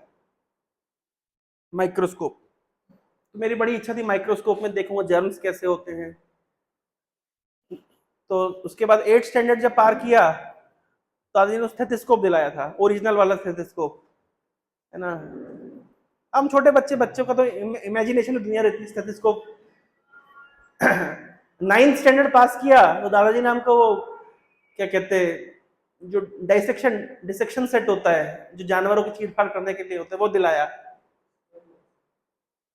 कि भाई बायोलॉजी पढ़ाई करेंगे और चीरफाड़ करेंगे।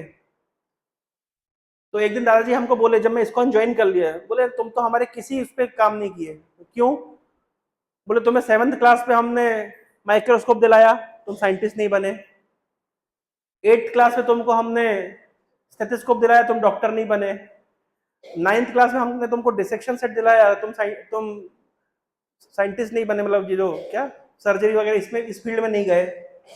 तो मैंने कहा दादाजी आप 5वीं क्लास में अयोध्या गए थे, वहां से वो गिनी लेकर के आए थे, कम से कम ये तो बन गए।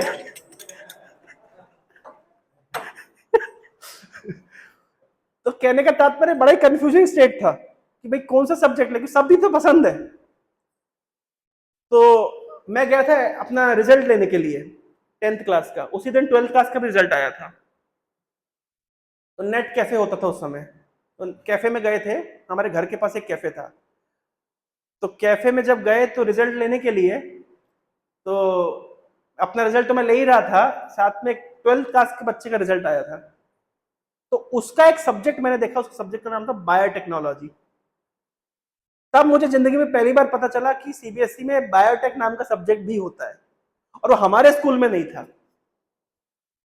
लेकिन जैसे ही मैंने वो बायोटेक सब्जेक्ट देखा, मेरी पूरे मतलब सीन खड़े हो गए। मैं कहा नहीं, अभी तो कुछ भी नहीं करना है, यही सब्जेक्ट लेना है। पता नहीं अंदर से ऐसी प्रेरणा आई, बस यही ले लो, यही लेना है तुमको, और कुछ नहीं। मतलब भगवान ऐसे प्रेरणा करते ना, जब कभी कभी अंदर से आवाज आती है और कुछ नहीं, कोई सारे डाउट एकदम से खत्म हो गए। मैं मैथमेटिक्स लूंगा, साथ में ऑप्शनल में बायोटेक ले लूंगा। तो हमारे स्कूल में नहीं है, तो घर में जाके बात करी, घर वाले मान गए। हमारे कॉलेज, हमारे घर के पास ही एक स्कूल था, वहां पे सब्जेक्ट था। तो मैंने स्कूल चेंज किया 10th के बाद में, और मैथमेटिक्स के साथ में बायोटेक सब्जेक्ट लिया। और उसके बाद मैथमेटिक्स लिया था तो इंजीनियरिंग की तैयारी वगैरह कर रहे थे, सब करते इसलिए कर रहे थे, कोई इतना अवेयरनेस नहीं था जितना अवेयरनेस मुझे इस्कॉन में आने के बाद हुआ है। इस्कॉन में आने से पहले मैं क्लासरूम की पढ़ाई भले ही अच्छी करी हो, अवेयरनेस जिसको कहते हैं लाइफ को लेकर के, वो इस्कॉन में आने के बाद आया, पहले नहीं था। तो मैंने तो सोचा बायोटेक में करियर बनाएंगे। 12th के बाद में शिमला के पास में हमने कॉलेज में एडमिशन लिया, शिमला से 15 किलोमीटर पहले, पूरा पहाड़ों की तलहटी में जाकर के कॉलेज था, जेपी यूनिवर्सिटी, और उसमें बायोटेक सब्जेक्ट लिया। तो 5 साल का बीएससी एमएससी इंटीग्रेटेड कोर्स था। और साथ साथ मैंने हमारा मध्य प्रदेश का प्री इंजीनियरिंग टेस्ट उस समय होता था, उसको दिया था। तो प्री इंजीनियरिंग टेस्ट में मेरे बहुत अच्छे मार्क्स आए थे। बाकी नेशनल लेवल के एग्जाम्स में अच्छे मार्क्स नहीं आए थे, प्री इंजीनियरिंग टेस्ट में अच्छे मार्क्स आए थे। वो भी अच्छे मार्क्स इसलिए आए थे क्योंकि उसके प्रीवियस ईयर क्वेश्चंस लगाए थे, तो उसमें देखा कि पैटर्न चलता है। अगर सन 2000 मतलब 2008 में अगर ज्यादातर आंसर ए है तो ए होगा, अगर 2009 में ज्यादा आंसर बी है तो बी में ज्यादा आंसर होंगे, वो पैटर्न चलता था। तो हमने कहा पैटर्न तो चलता ही, और नेगेटिव मार्किंग है नहीं, तो जितने आंसर बने बने, और जितने आंसर नहीं और आंख बंद करके मार देंगे। और तुक्का लग गया, आंख बंद करके आंसर दिए सारे, और उसकी ऑल इंडिया रैंक मेरी 200 के अंदर आ गई, क्योंकि पीटी एग्जाम में सब बहुत सारे स्टेट्स के बच्चे बैठते थे। तो मध्य प्रदेश का टॉप कॉलेज मुझे मिल रहा था। तो मैंने कहा जब टॉप सरकारी कॉलेज मिल रहा है, तो अब क्यों शिमला जाकर के प्राइवेट यूनिवर्सिटी में पिताजी का पैसा नष्ट करना। क्योंकि मैंने देखा था कि जब पिताजी मेरा एडमिशन करा के आए थे, एडमिशन ले चुका था, तो मेरे दादाजी ने उनको कोने में लाके पूछा, तो कर लेगा इतना पैसा खर्च? बोले हाँ मैं मेहनत कर लूंगा। मेरे को ध्यान है आज भी कि पिताजी मेरे इस तरीके से बोले थे मेरे दादाजी को कि हाँ मैं मेहनत करके कमा लूंगा और मैं उसकी फीस भर दूंगा। क्योंकि उस समय में 2011 में उनकी सालाना फीस थी 3 लाख रुपए। आज की डेट में 3 लाख रुपए कॉमन हो गया है, लेकिन उस 2011 में, मतलब आज से 12-13 साल पहले, तो 2011 में 3 लाख रुपए बहुत कॉस्टली, और 5 साल का कोर्स है। और ये तो केवल कॉलेज फीस, उसके बाद हॉस्टल वगैरह की फीस अलग। क्योंकि मेरे पिताजी ने कहा नहीं नहीं मैं मेहनत करूंगा, हम पैसा कमा लें, कोई दिक्कत नहीं है, बच्चे का करियर अच्छा बनना चाहिए। तो वहां एडमिशन लिया, लेकिन जब क्योंकि सरकारी कॉलेज मिल गया, तो अब सरकारी कॉलेज में बहुत सारे कॉलेज, टॉप कॉलेज मिल रहे, टॉप ब्रांच मिल रही है। तो अब मैंने कहा काम करते हैं, बायोटेक तो छोड़ते हैं, एक कॉलेज में केमिकल इंजीनियरिंग अवेलेबल है। अब हमारे दिमाग में था केमिकल इंजीनियरिंग कर लेंगे, बाद में बायोटेक कर लेंगे, आसपास का सब्जेक्ट होता होगा, मतलब अज्ञानता में बोल रहा, ऐसा नहीं होता है, मन में था। अब केमिकल इंजीनियरिंग उज्जैन, मतलब 2 कॉलेज में था मध्य प्रदेश में, उज्जैन में, ग्वालियर में। तो मैं ग्वालियर गया, जाकर देख के आऊं कैसा कॉलेज है। पर ग्वालियर तो भैया, ग्वालियर का तो मौसम ही इतना बेकार, दिल्ली जैसा मौसम होता है, ना गर्मी ना सर्दी, मतलब उमस भरा मौसम होता है, ट्रैफिक पॉल्यूशन, बीच शहर में कॉलेज, मजा नहीं आया। मैंने कहा नहीं ये तो कॉलेज बर्बाद है, मतलब कॉलेज छोड़िए शहर ही ऐसा है, मजा नहीं आया। तो मैं गया, मेरे साथ मेरे 4 मित्र गए, मैं, हमारे दीना वत्सल प्रभु कटक वाले 2, और ऐसे और 2 दोस्त, उनमें से एक दोस्त अभी डिफेंस में ऑफिसर है, एसएसबी क्लियर करके। उज्जैन गए। उज्जैन में जैसे ही पहुंचे तो रात को शिप्रा नदी में स्नान किया, सुबह महाकाल का दर्शन किया, और 8 बजे कॉलेज में पहुंच गए। और उसी दिन कॉलेज में देखा, मतलब पूरी घास थी बाहर में, पेड़ थे, और रात को बारिश हुई थी, हल्की हल्की स्प्रिंकलिंग, थोड़ा ओस पड़ी हुई थी, पूरा माहौल देख करके सत्वगुण इतना, मैंने कहा यही आना है, एडमिशन लेना है। मुझे समझ नहीं आ रहा था कि अंदर से कौन बुला रहा है, मुझे लगा कॉलेज बुला रहा है। मुझे पता नहीं था कि कॉलेज नहीं है, कॉलेज के पास में कोई और है जो बुला रहा है, लेकिन पता नहीं था, भगवान ऐसा आयोजन करते हैं। तो कॉलेज में एडमिशन लिया। मुझे आज भी ध्यान है कि दीनावत्सल प्रभु और हम लोग, एक चाय की गुमटी थी हमारे कॉलेज के, 4 साल तक वो चाय की गुमटी वहीं पे थी, वहां पे बैठ के हमने चाय भी पी थी। और लेकिन उस दिन हम कॉलेज देख करके आ गए, और हम 4 दोस्त गए थे, केवल मेरा एडमिशन उस कॉलेज में हुआ। कॉलेज में एडमिशन ले लिया। कॉलेज में एडमिशन लेकर के पहले दिन, कॉलेज में आने से पहले हमारे पिताजी की दुकान के पास में किसी की दुकान थी, उन्होंने बोला उज्जैन में एक बड़ा सुंदर मंदिर है, उसमें जरूर जाना। कौन सा मंदिर है, कहाँ है, किसका है पता नहीं, पर सुंदर मंदिर है, जरूर जाना। नहीं, हमने कहा महाकाल नहीं, महाकाल तो है ही, एक और मंदिर है, ठीक है होगा कोई। कॉलेज में एडमिशन लेने के दिन, पहले दिन सुबह कॉलेज करके आए, शाम को हम जिस घर में रुके थे किराए के घर पे, हॉस्टल में नहीं रुके थे, हमारे पेरेंट्स पहले से किसी की बातचीत करके घर सेट करा दिए थे। तो हमने उनसे पूछा कि भाई क्या कहते हैं, यहाँ पे कोई बड़ा मंदिर है क्या? बोले हाँ, यहाँ इस्कॉन का मंदिर है। और बोले यहाँ से पास में ही है।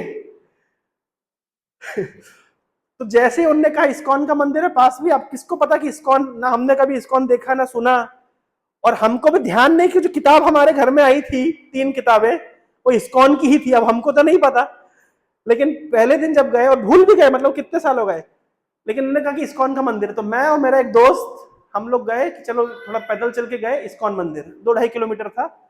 और पहले दिन गए, इस्कॉन मंदिर देखा, पहले दिन इस्कॉन मंदिर देखा, परिक्रमा लगाई, भगवान का दर्शन किया, परिक्रमा करी। परिक्रमा करने के बाद में एक प्रभु जी बैठे हुए थे स्टॉल लगा करके, गीता प्रचार विभाग, और उसमें लिखा था पत्राचार के माध्यम से गीता सीखे, मतलब आंसर, आप क्वेश्चंस ले जाइए, आंसर लिख करके भेजिएगा, आपको डिप्लोमा मिल जाएगा गीता में। मैंने कहा ये बढ़िया, डिप्लोमा कर लेंगे गीता में। तो मैंने गीता, उस समय 200 रुपए का था गीता था, जिसमें गीता और कोर्स दोनों था, मेरे जेब में 100 ही रुपए थे, दोस्त से मांगे 100 रुपए, हमने गीता खरीदी। वो जो प्रभु जी बैठे थे, उन्होंने बोला 5 मिनट का समय है आपके पास? मैंने कहा हाँ है, क्यों नहीं, बोले बैठिए। वो 5 मिनट प्रभु आज तक चल रहे, कभी खत्म नहीं हुए। वो 5 मिनट अभी तक चल रहे हैं। जब मैं फुल टाइम ज्वाइन किया, मेरा भी पहला डिपार्टमेंट वही था, गीता प्रचार विभाग। और आप लोग आश्चर्य करेंगे, वो गीता का कभी मैंने आंसर कंप्लीट नहीं किए, आज तक भी कंप्लीट नहीं किए। तो गीता प्रचार विभाग के माध्यम से मैं पहली बार मतलब जुड़ा। वो जो प्रभु जी थे, वसुश्रेष्ठ प्रभु, वो इतने सारे मेरे मन में क्वेश्चंस थे, मैं हर दिन जाता था, हर दिन जाता था, हर दिन जाता था, और खूब सारे क्वेश्चंस पूछता था, खूब सारे क्वेश्चंस।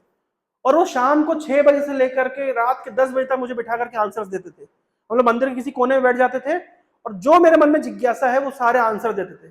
कई महीने ये सब चलता रहा, कई महीने। तो इस तरीके से जितनी मेरी फिलोसफिकल नॉलेज हुई, ये सारी नॉलेज मुझे वो प्रभु जी के साथ कन्वर्सेशन करके आई। जितनी मेरी जिज्ञासाएं थी, मुझे आंसर करते थे। इस तरीके से कई महीनों तक चला। तो ये घटना है, मैं कॉलेज ज्वाइन किया था 16 अगस्त 2011 को।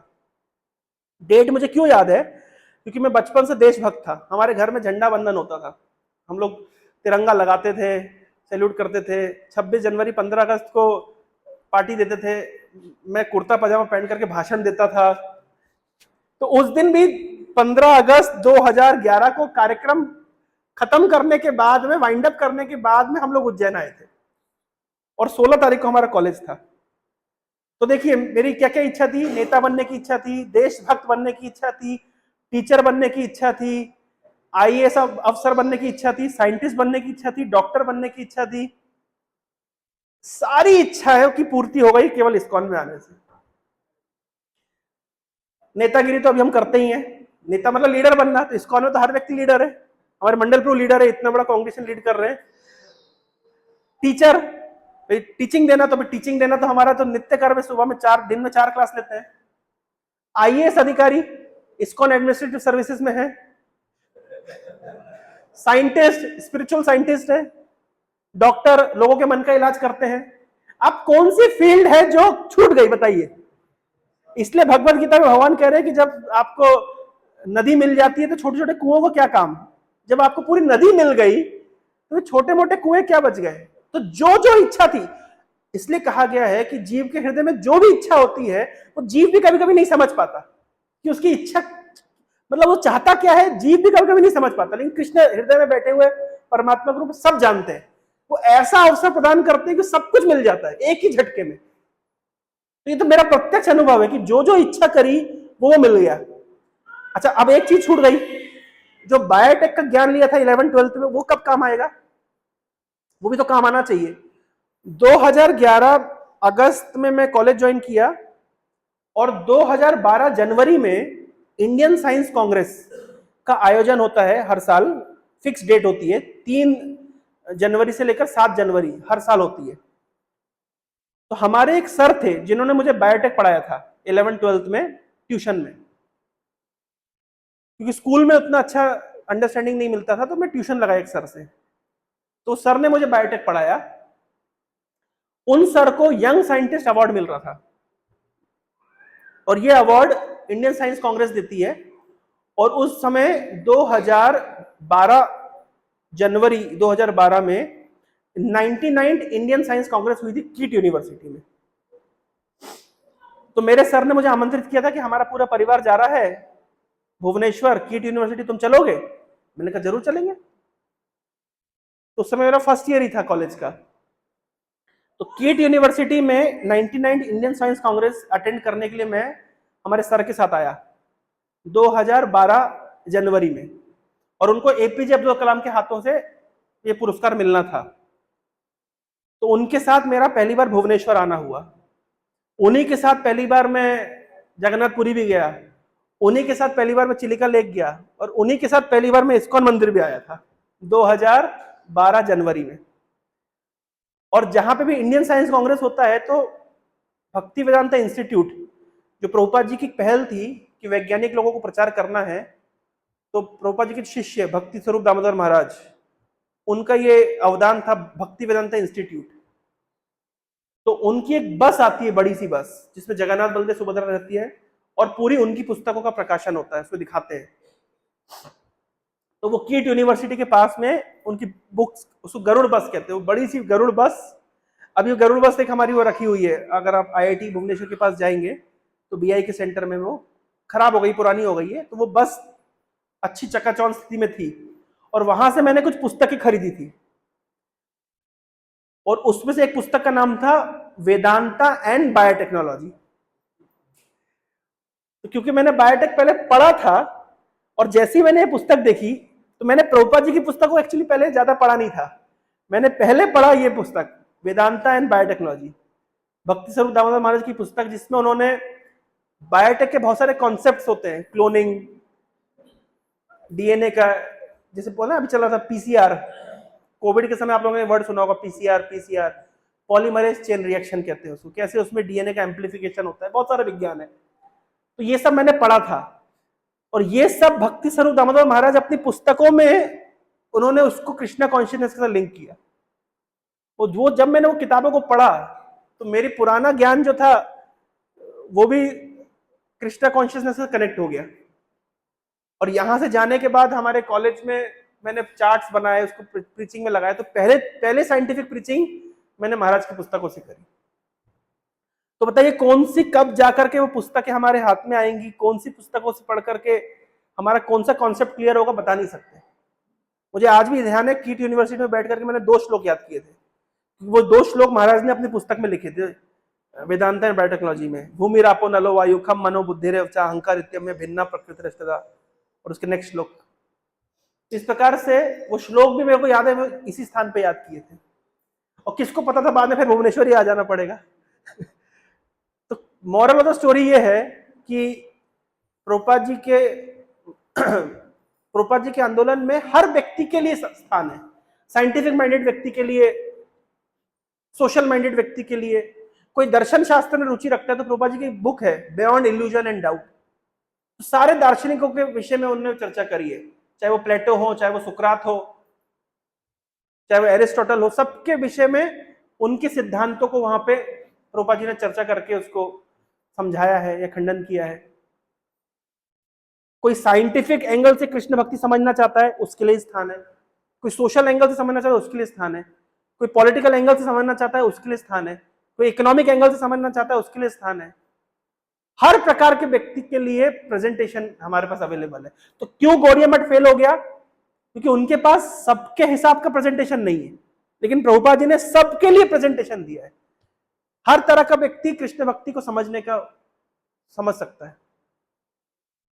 तो इस प्रकार से हम देख सकते हैं कि प्रभुपाद जी के जो ग्रंथ है और जो प्रभुपाद जी का जो पूरा इंस्टीट्यूशन है, ये प्रीचिंग मूवमेंट है, ये प्रचार का आंदोलन है। और प्रचार कैसे किया जाना चाहिए? उस व्यक्ति के स्तर पे जाकर के, कि हमारे प्रचार से उस व्यक्ति के जीवन में क्या अंतर पड़ेगा, इस प्रकार से अपने प्रचार को मोल्ड करना चाहिए, तो हम व्यक्ति के हृदय में प्रवेश कर सकते हैं। तो केवल उपदेश देने से प्रचार नहीं होता है। प्रचार करने का शैली है उस व्यक्ति के हृदय में क्या चल रहा है। इसलिए जब व्यक्ति प्रश्न पूछता है तो केवल हमें उसके प्रश्न का उत्तर नहीं देना चाहिए, उस प्रश्न के पीछे उसका इंटेंशन क्या है वो समझने का प्रयास करना चाहिए। अगर हम केवल प्रश्नों का उत्तर देंगे तो कभी व्यक्ति स्वीकार नहीं करेगा, लेकिन वो प्रश्न किस इंटेंशन से पूछ रहा है उसको समझने का प्रयास करना चाहिए। जैसे उदाहरण के तौर पे कभी कभी लोग कभी कभी हम देखते हैं उड़ीसा में लोग इस्कॉन को लेकर के बहुत सारी विभिन्न प्रकार की बातें करते हैं। विभिन्न प्रकार की बातें क्यों करते हैं? इस्कॉन वाले अनटाइमली रथ यात्रा कर रहे हैं, एक हॉट एजेंडा चल रहा है, इसको लेकर के बहुत चर्चा होती है। अब आपको अगर मीडिया में बुलाया जाए आंसर देना है तो अभी आप क्या आंसर देंगे? अगर आप उनको कन्विंस करने की कोशिश करेंगे नहीं हम इसलिए करते हैं, तो कभी कन्विंस नहीं होंगे। व्यक्ति ये प्रश्न पूछ क्यों रहा है? क्यों जनरल लोग इस्कॉन के अगेंस्ट में हैं? क्योंकि जनरल लोग की धारणा यह है कि इस्कॉन का साधु कैसा होना चाहिए? दुबला पतला होना चाहिए, कपड़े फटे होने चाहिए, नंगे पांव चलना चाहिए, गाड़ी में नहीं बैठना चाहिए। पर वो क्या देखते हैं? इस्कॉन के साधु मोटे तगड़े हैं, आईफोन चलाते हैं, मैकबुक यूज करते हैं, फ्लाइट पे घूमते हैं और राजभोग खाते हैं। तो उनकी समस्या आपके अनटाइमली रथ यात्रा से नहीं है, उनकी समस्या आपकी लाइफस्टाइल से है। ध्यान से वो बोल नहीं रहे इस बात को, पर अगर आप उनकी समस्या है कि आपके मंदिर इतने बड़े बड़े हैं, आपके पास विदेश से पैसा आता है, उनकी समस्या यहां है। तो अब उसको केवल आप इतना आंसर देंगे कि नहीं हम लोग रथ यात्रा इसलिए करते हैं, वो समझेगा नहीं।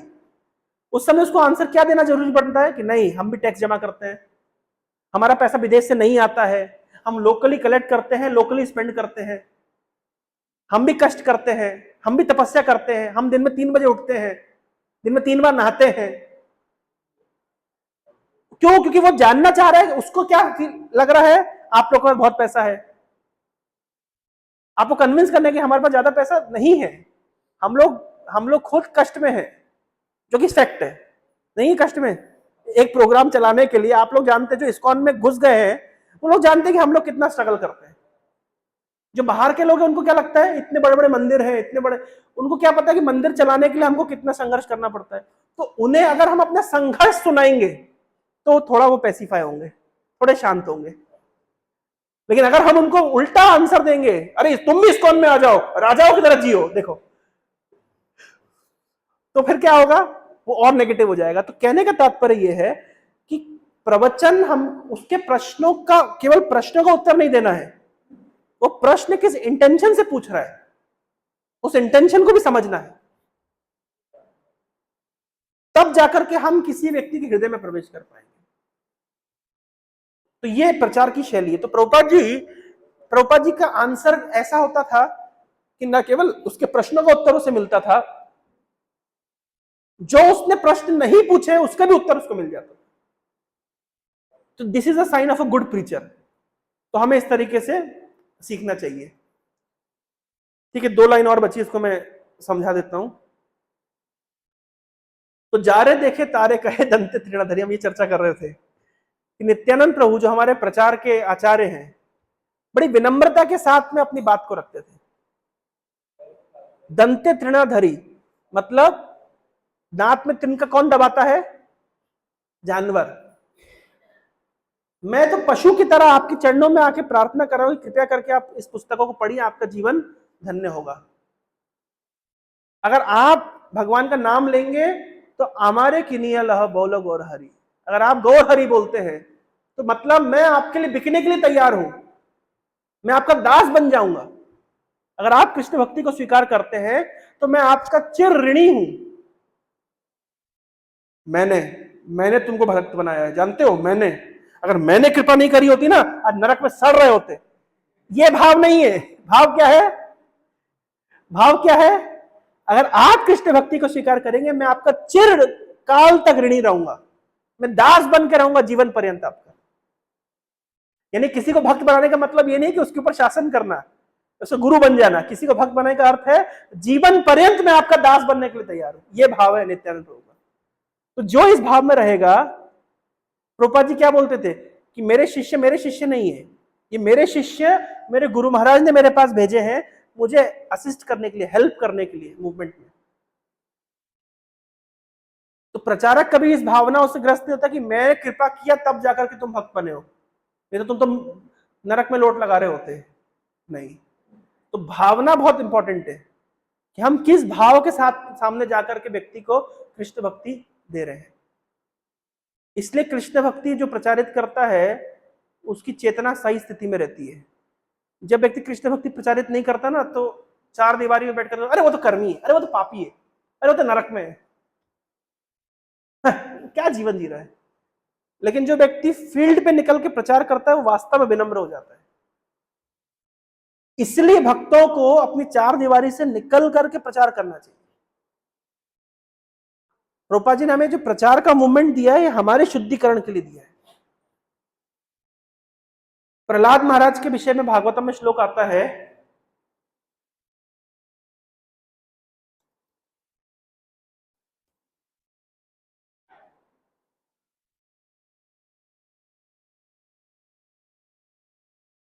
ये प्रहलाद महाराज का भाव है, मेरे साथ साथ बोलिएगा। नैवो दुजे पर दुरत्य वैतरण्यास त्वद्वीर्य गायन महामृतमग्न चित्तः शोचे ततो विमुख चेतस इंद्रियार्था माया सुखाया भरम उद्वहतो विमूढ़ा।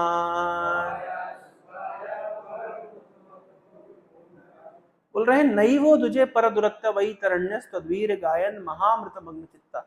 भगवान में संसार की स्थिति में उद्विग्न नहीं हूं, मैं बहुत आनंद में हूं, मैं बिल्कुल आनंद में हूं। क्यों आनंद में हूं?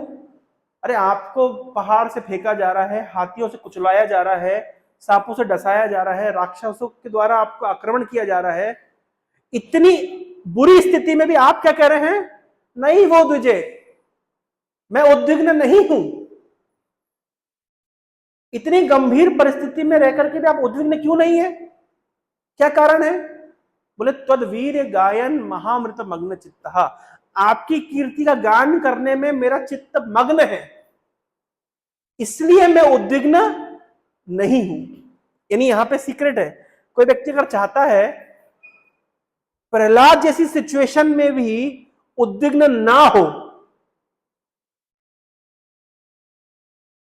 प्रहलाद जैसी सिचुएशन में अगर कोई व्यक्ति चाहता है कि उद्विग्न ना हो, तो क्या फॉर्मूला है? त्वद्वीर्य गायन महामृत मग्न चित्तः, आपकी कीर्ति का गान करने में मेरा चित्त मग्न है, इसलिए मैं उद्विग्न नहीं हूं। लेकिन मेरा एक दुख है, क्या? शोचे ततो विमुख से चेतसा इंद्रियार्था। लेकिन मैं उन लोगों के विषय में सोचता हूं जो आपके श्री चरणों से विमुख हो गए हैं। और क्यों विमुख हो गए हैं? इंद्रियार्था, इंद्रियों के सुख को प्राप्त करने के कारण या इंद्रियों के सुख को प्राप्त करने के फेर में आपके चरणों से विमुख हो गए हैं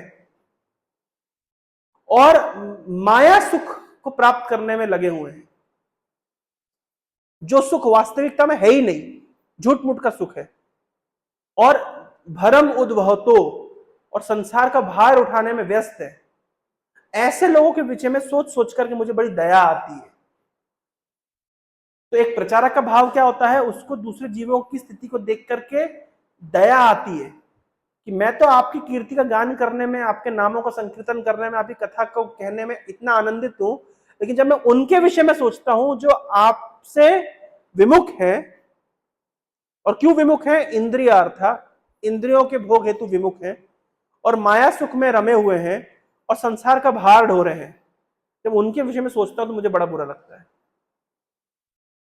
यानी अपने लिए स्थिति में मैं मेरे को कोई समस्या नहीं है, लेकिन उनकी स्थिति को देख करके मैं बड़ा ही दुखी होता हूं। तो प्रहलाद महाराज कह रहे हैं कि मैं उनकी स्थिति को देख करके दुखी होता हूं। इसी तरीके का एक श्लोक में प्रहलाद महाराज कहते हैं कि मौनम चरंते, मौनम चरंती विजने, 43-40 इसके नेक्स्ट श्लोक ये। बहुत सारे ऐसे लोग होते हैं जो क्या करते हैं, प्रायेण देव मुनया स्वविमुक्ति कामा मौनम चरंती विजने न परार्थ निष्ठा नैतान विहाय कृपणान विमुमुक्ष एको नान्यम त्वदस्य शरणम भ्रमतो अनुपश्ये।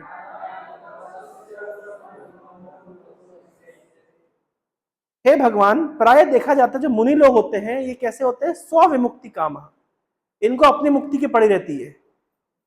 और मौनम, कभी कभी ये मौन व्रत रख लेते हैं। चरंती विजने न परार्थ निष्ठा, ये घूमते फिरते नहीं है, ये अपनी गुफा में घुस जाते हैं और मौन रह जाते हैं, और दूसरे के लिए इनके हृदय में कोई भाव, कृपा का कोई भाव नहीं है। लेकिन मैं नहीं ऐसा बनना चाहता, मैं तो उनके विषय में सोच सोच के दुखी हूं। मैं इतना कृपण नहीं बनना चाहता, इतना कंजूस नहीं बनना चाहता कि केवल अपने विषय में सोचूं। मैं क्या चाहता हूं, मैं अकेले आपकी शरण में नहीं आना चाहता, मैं सबको आपकी शरण में लेकर के आना चाहता हूं। तो प्रहलाद महाराज का भाव यहां से प्रकट हो रहा है कि मैं अकेले अकेले आपके पास आने में इंटरेस्टेड नहीं हूं, मैं चाहता हूं सबको लेकर के आपके पास आऊं। लेकिन प्राय देखा जाता है, प्राय लोग क्या करते हैं, स्वविमुक्ति कामा, अपने उद्धार के पीछे पड़े रहते हैं और दूसरों से कोई मतलब नहीं रखते। तो यहां पे इन 2 श्लोकों में प्रहलाद महाराज के भाव व्यक्त होता है कि एक भगवान का जो भक्त होता है वो कैसे दूसरों पे दया करने की भावना रखता है, कैसे चाहता है कि सभी लोग आनंद से कृष्ण भक्ति में भाग लें, सभी लोग भगवान कृष्ण की शरण स्वीकार करें। मैं अकेले अकेले भगवान के पास जाना नहीं चाहता, मैं सबको साथ में लेकर के जाना चाहता हूँ। तो ये श्रीमद् भागवतम का 7वें अध्याय का 9वें नंबर, 7वें स्कंद के 9वें अध्याय का 43 और 44 नंबर श्लोक में प्रहलाद महाराज का जो प्रीचिंग टेम्परामेंट है वो व्यक्त हुआ है। ऐसे भागवत में कई श्लोक हैं, हम कभी और इसकी चर्चा करेंगे। कई कई श्लोकों में कई कई भक्तों ने इस बात को बोला है कि मैं अकेले भगवान आपके पास नहीं आना चाहता, मैं सबको साथ में लेकर के आना चाहता हूं आपके चरणों में। हरे कृष्णा। समय हो गया है, ऐसा रेडी है? क्वेश्चन है किसी के मन में, कोई 1-2 क्वेश्चन, कोई एक आध जिज्ञासा?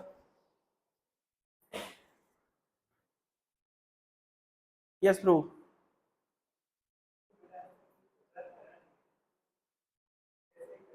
मेलोडी खाओ, खुद जान जाओ। प्रचार नहीं किया तो कभी निकलिए भक्तों के साथ जो निकलते हैं, मंडल प्रभु के साथ चले जाइए, समर्थ प्रभु के साथ कैसे बुक डिस्ट्रीब्यूशन करते हैं। आपके हॉस्पिटल में सबको गीता पकड़ा दीजिए। हाँ, अभी ऐसे ही नहीं देनी है। मैंने बताया ना, जब लक्ष्मी लेते हैं हमारा अहंकार भी कम होता है और सामने वाले का भी सीरियसनेस प्रकट होती है।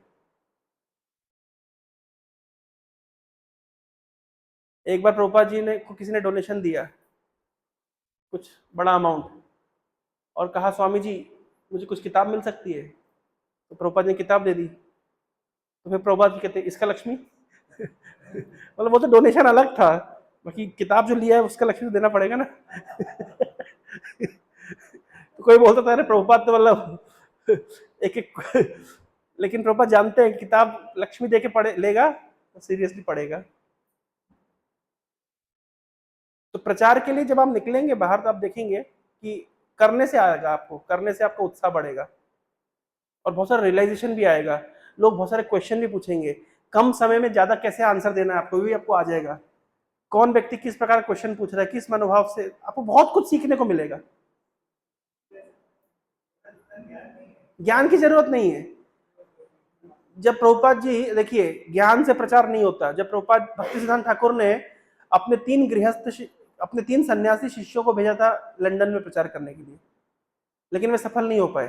प्रभुपाद जी ने अपने 3 गृहस्थ भक्तों को भेजा, 3 गृहस्थ दंपत्ति को भेजा लंदन में प्रचार करने के लिए, और वे लोग सफल हो गए। तो ज्ञान किसके ज्यादा था?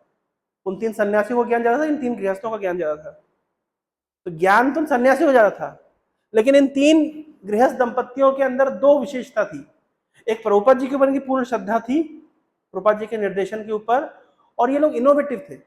इस समय काल परिस्थिति को देख करके जानते थे कि कैसे अपने सिद्धांतों को प्रस्तुत करना है। तो जब व्यक्ति फील्ड पे होता है सब सीख जाता है। तो प्रभुपाद जी का जो आंदोलन है कंप्लीटली प्रीचिंग मूवमेंट है।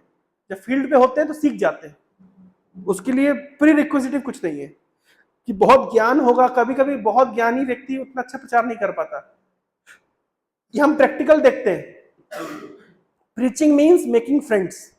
बहुत सारे ऐसे भक्त हैं जो बहुत बड़ा बड़ा प्रवचन नहीं दे पाते, लेकिन उनका नेचर है वो फ्रेंडली है, वो सबके साथ दोस्ती कर लेते हैं। तो जो दोस्ती कर लेते हैं ज्यादा भक्त बना पाता है। जो बहुत प्रवचन देते हैं हो सकता है भक्तों बनाने की संख्या में उतना उनका योगदान ना हो, वो बने हुए भक्तों को पोषण कर सकते हैं। लेकिन बहुत सारे भक्त जो बड़ा प्रवचन नहीं देते, सिंपल प्रवचन देते हैं, ये प्रवचन नहीं देते हैं, केवल मित्रता कर करके, फ्रेंडशिप करा करा करके वो भक्त बना देते हैं। फिर भी हमें हमारे स्तर पे प्रयास करना चाहिए, और व्यक्ति को अपनी पोजीशन का भी लाभ उठाना चाहिए प्रचार में। अगर आप मान लीजिए किसी कहीं जाकर जाकर के बोलेंगे कि मैं डॉक्टर हूं और एमबीबीएस और एमडी हूं और मैं कृष्ण भक्ति कर रहा हूं, आप भी करिए, कौन नहीं सुनेगा?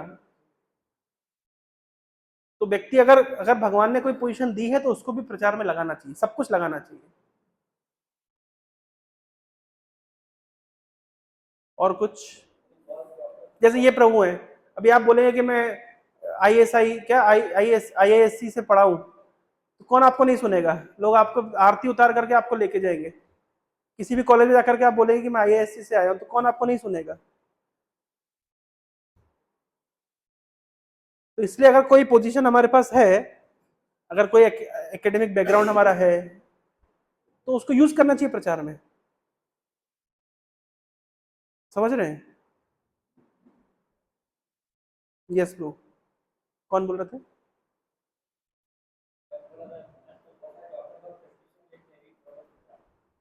हाँ, लिखना ही पड़ता है, डॉक्टरों के पास समाधान नहीं है तो क्या करेंगे? आपके पास आते होंगे ना ऐसे प्रिस्क्रिप्शन? अच्छा, फोटो खींच करके उसको स्टेटस में डाल दिया करीब कोई, ये देखिए कैसा प्रिस्क्रिप्शन आया।